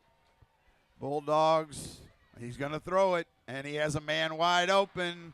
Hit at the 10, going to take it in for the score. Number 11, Jaden McEwen scores from 41 yards out, 41-yard touchdown, 4 Lampasas. I will say the only thing, the good news with that, if it's going to score, might as well do it now. Get there. So they do retake the lead. Oh, my goodness. Back in, here we go the other way. 41-yard touchdown to McEwen. I wish they'd missed an extra point. Maybe. That would be good. Snap is back. Hold is good, but their offense has been perfect, as has the Bulldogs since those first drive. Extra point is good. We're keeping it here. 42-38. 42-38.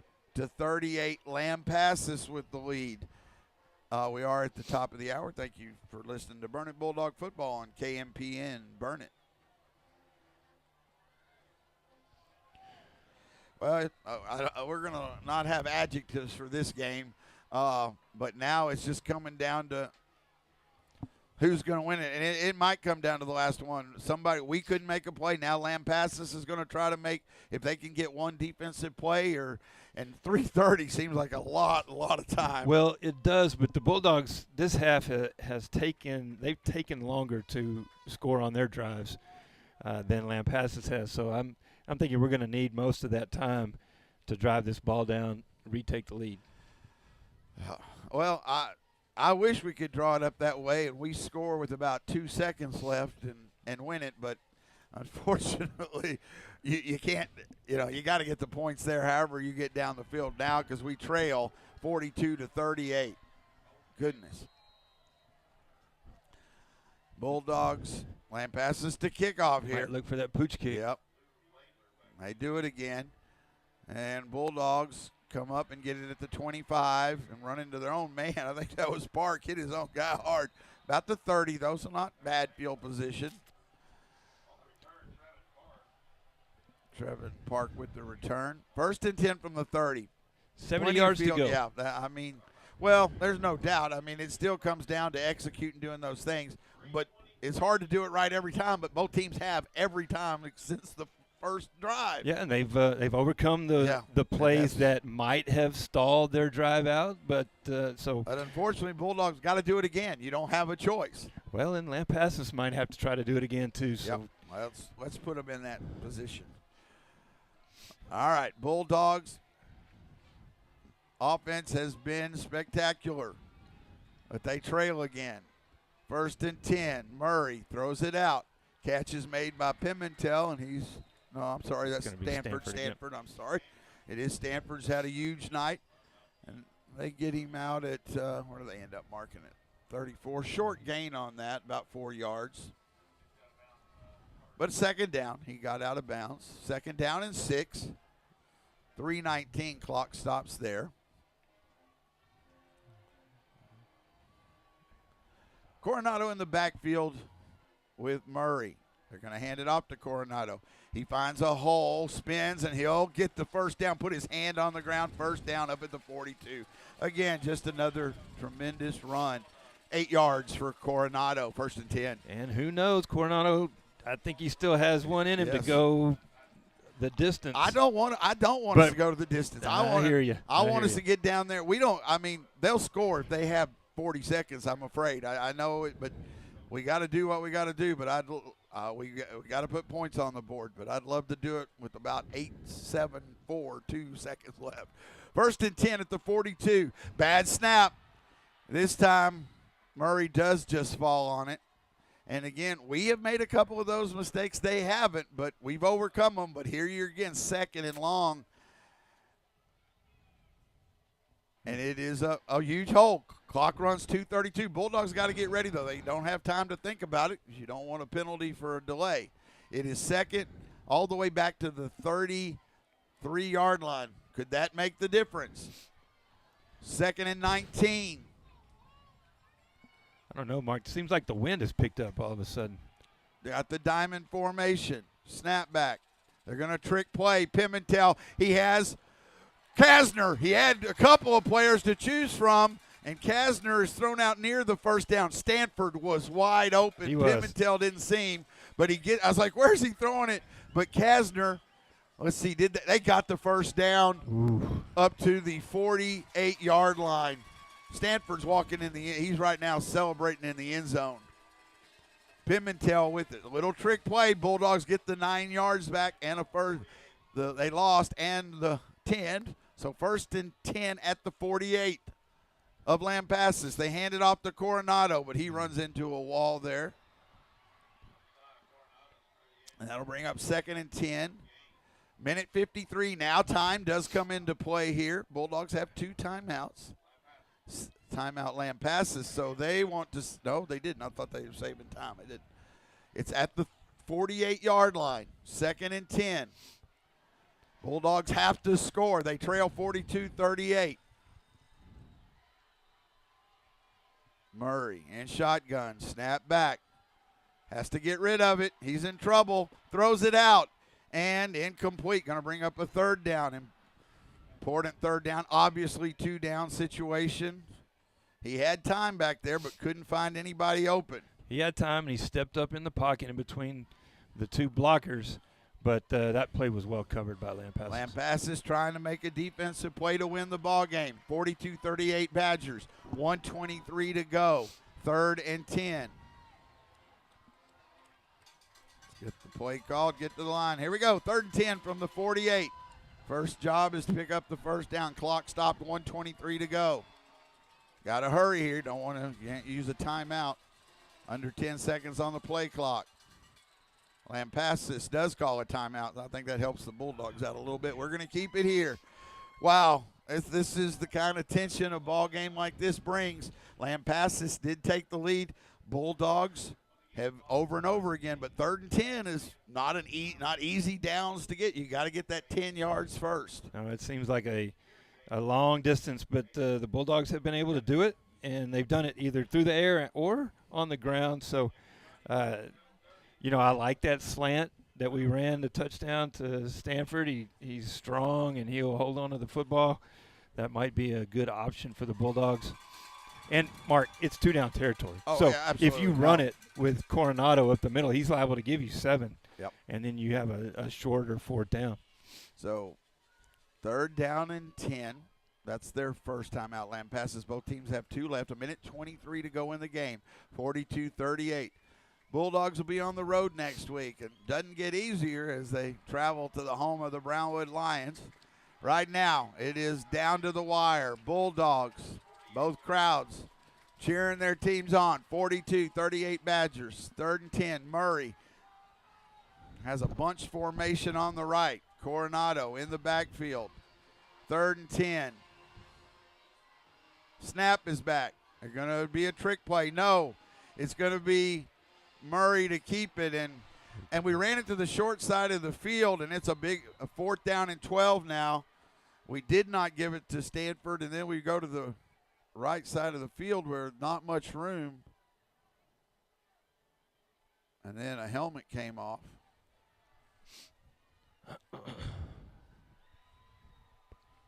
Coaches are talking about something there. So it's going to be a 4th and 12 for the game. It's at the 50-yard line. Bulldogs have to get 12 yards or they're going to come up short in a great ball game. Lampasas side on their feet. Clock runs. We might let this run down and use that timeout. It's such an important play. The time goes under a minute. You can hear, probably can hear a little bit in the background. It's loud. Bulldogs going to call the timeout. With 53 seconds to go, we keep it here. This is again, you got to then go score, but this is the ball game right here. Right, Mark, and we can pick up this first down and continue the drive, but I think you called it. Coaches needed to gather them together, get everybody on the same page, make sure. And I don't know. I think they bring people. They're going to try to put pressure on Murray, make him throw it early. Yeah. You got to get 12 yards downfield. So, yeah, you're probably right. Again, I don't know that the Bulldogs have to be that fancy. We've been able to do some hard slants. Murray has been able to find receivers open, and then the run up the middle. Of course, we're not going to do that, I don't think, on 4th and 12. But yeah, I think the Bulldogs can just play fundamental here and pick up this first down and continue the drive. Need to get to the 38-yard line. I'm not going to erase. It's a great game, but one team is going to be very disappointed. Been an outstanding ball game, both these teams. Well, and the Bulldogs have their playmakers have made plays tonight. So, Bulldogs still a little unsettled where everybody's going. It's going to be an empty backfield. Murray in shotgun. Got to get 12 yards to keep the hopes alive.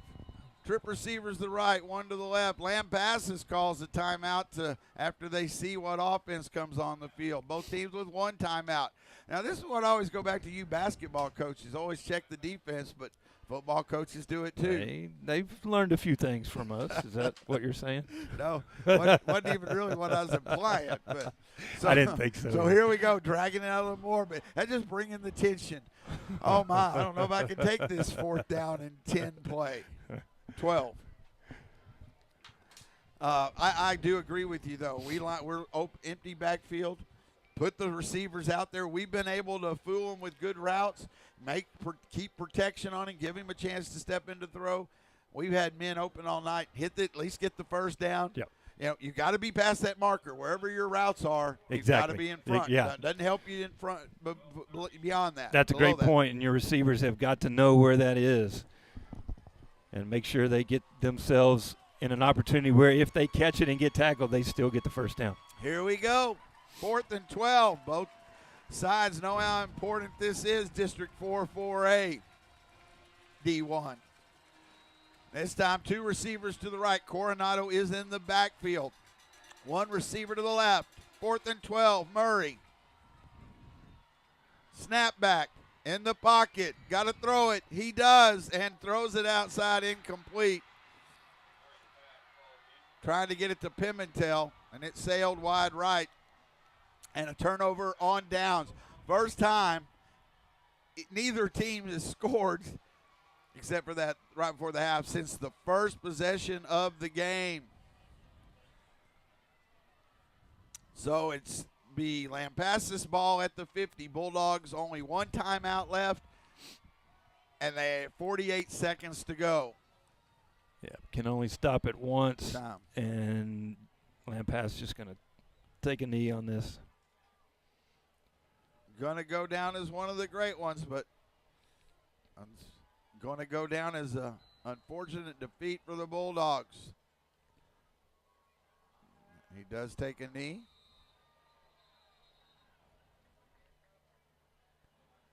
Clock runs with 41 seconds. Bulldogs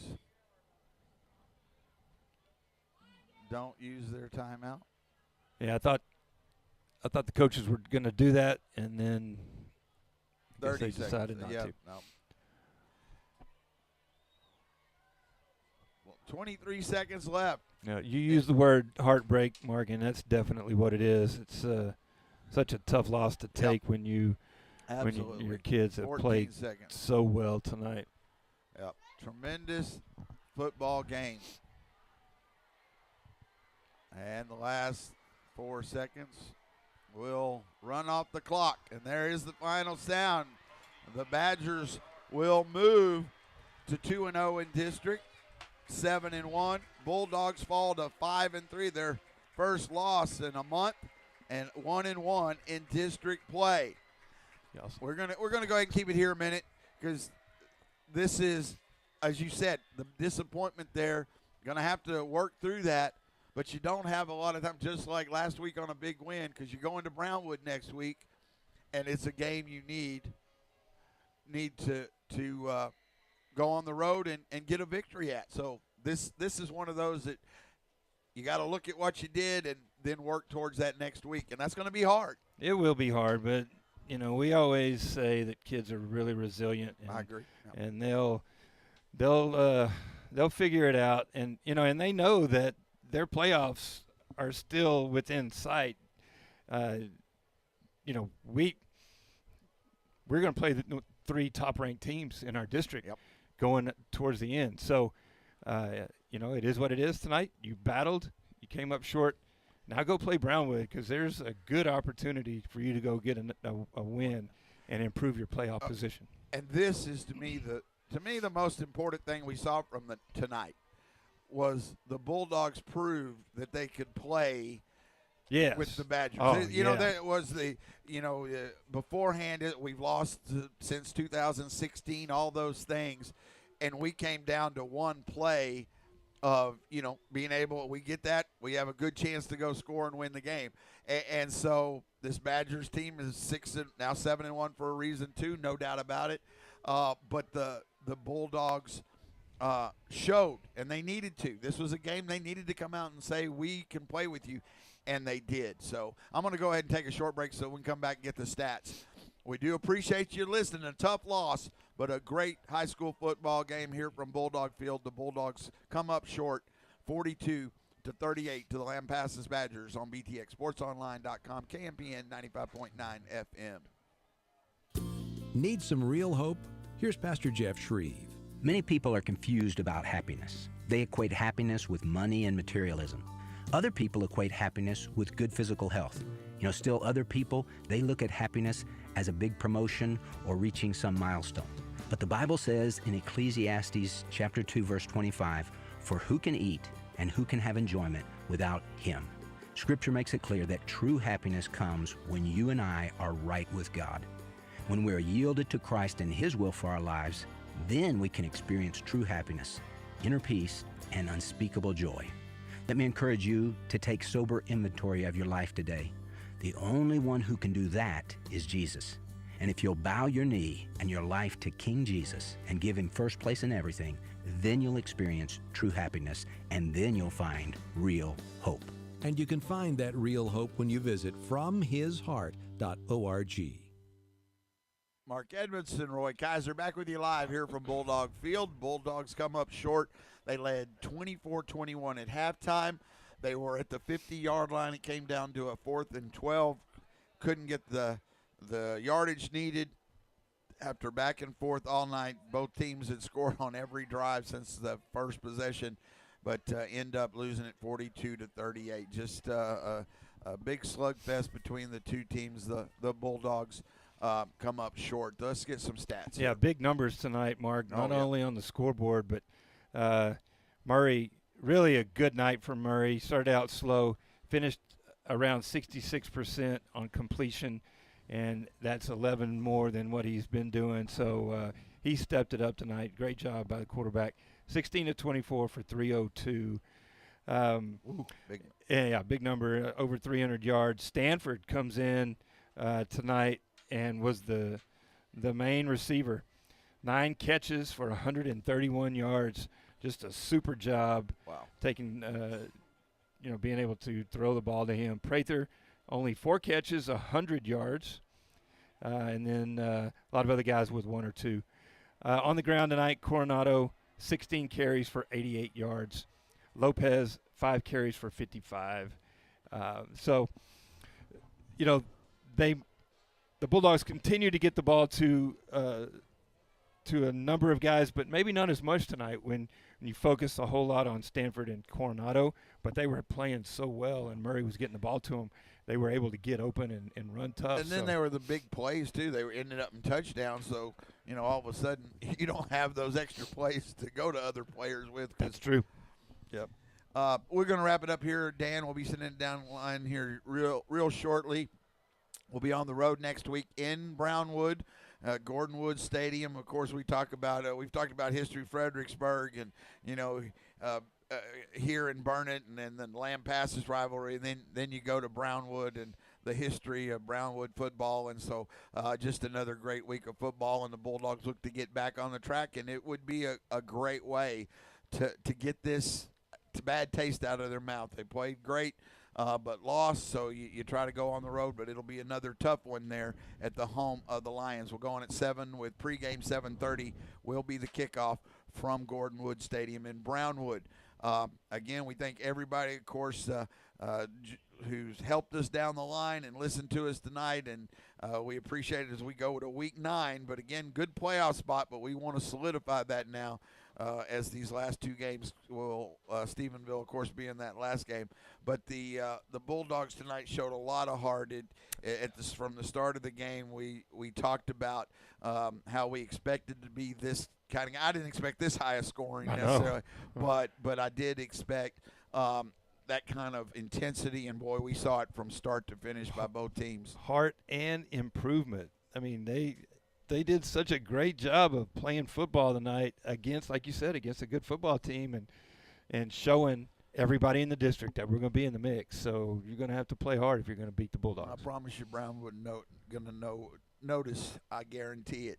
So the Bulldogs get back on the road next week.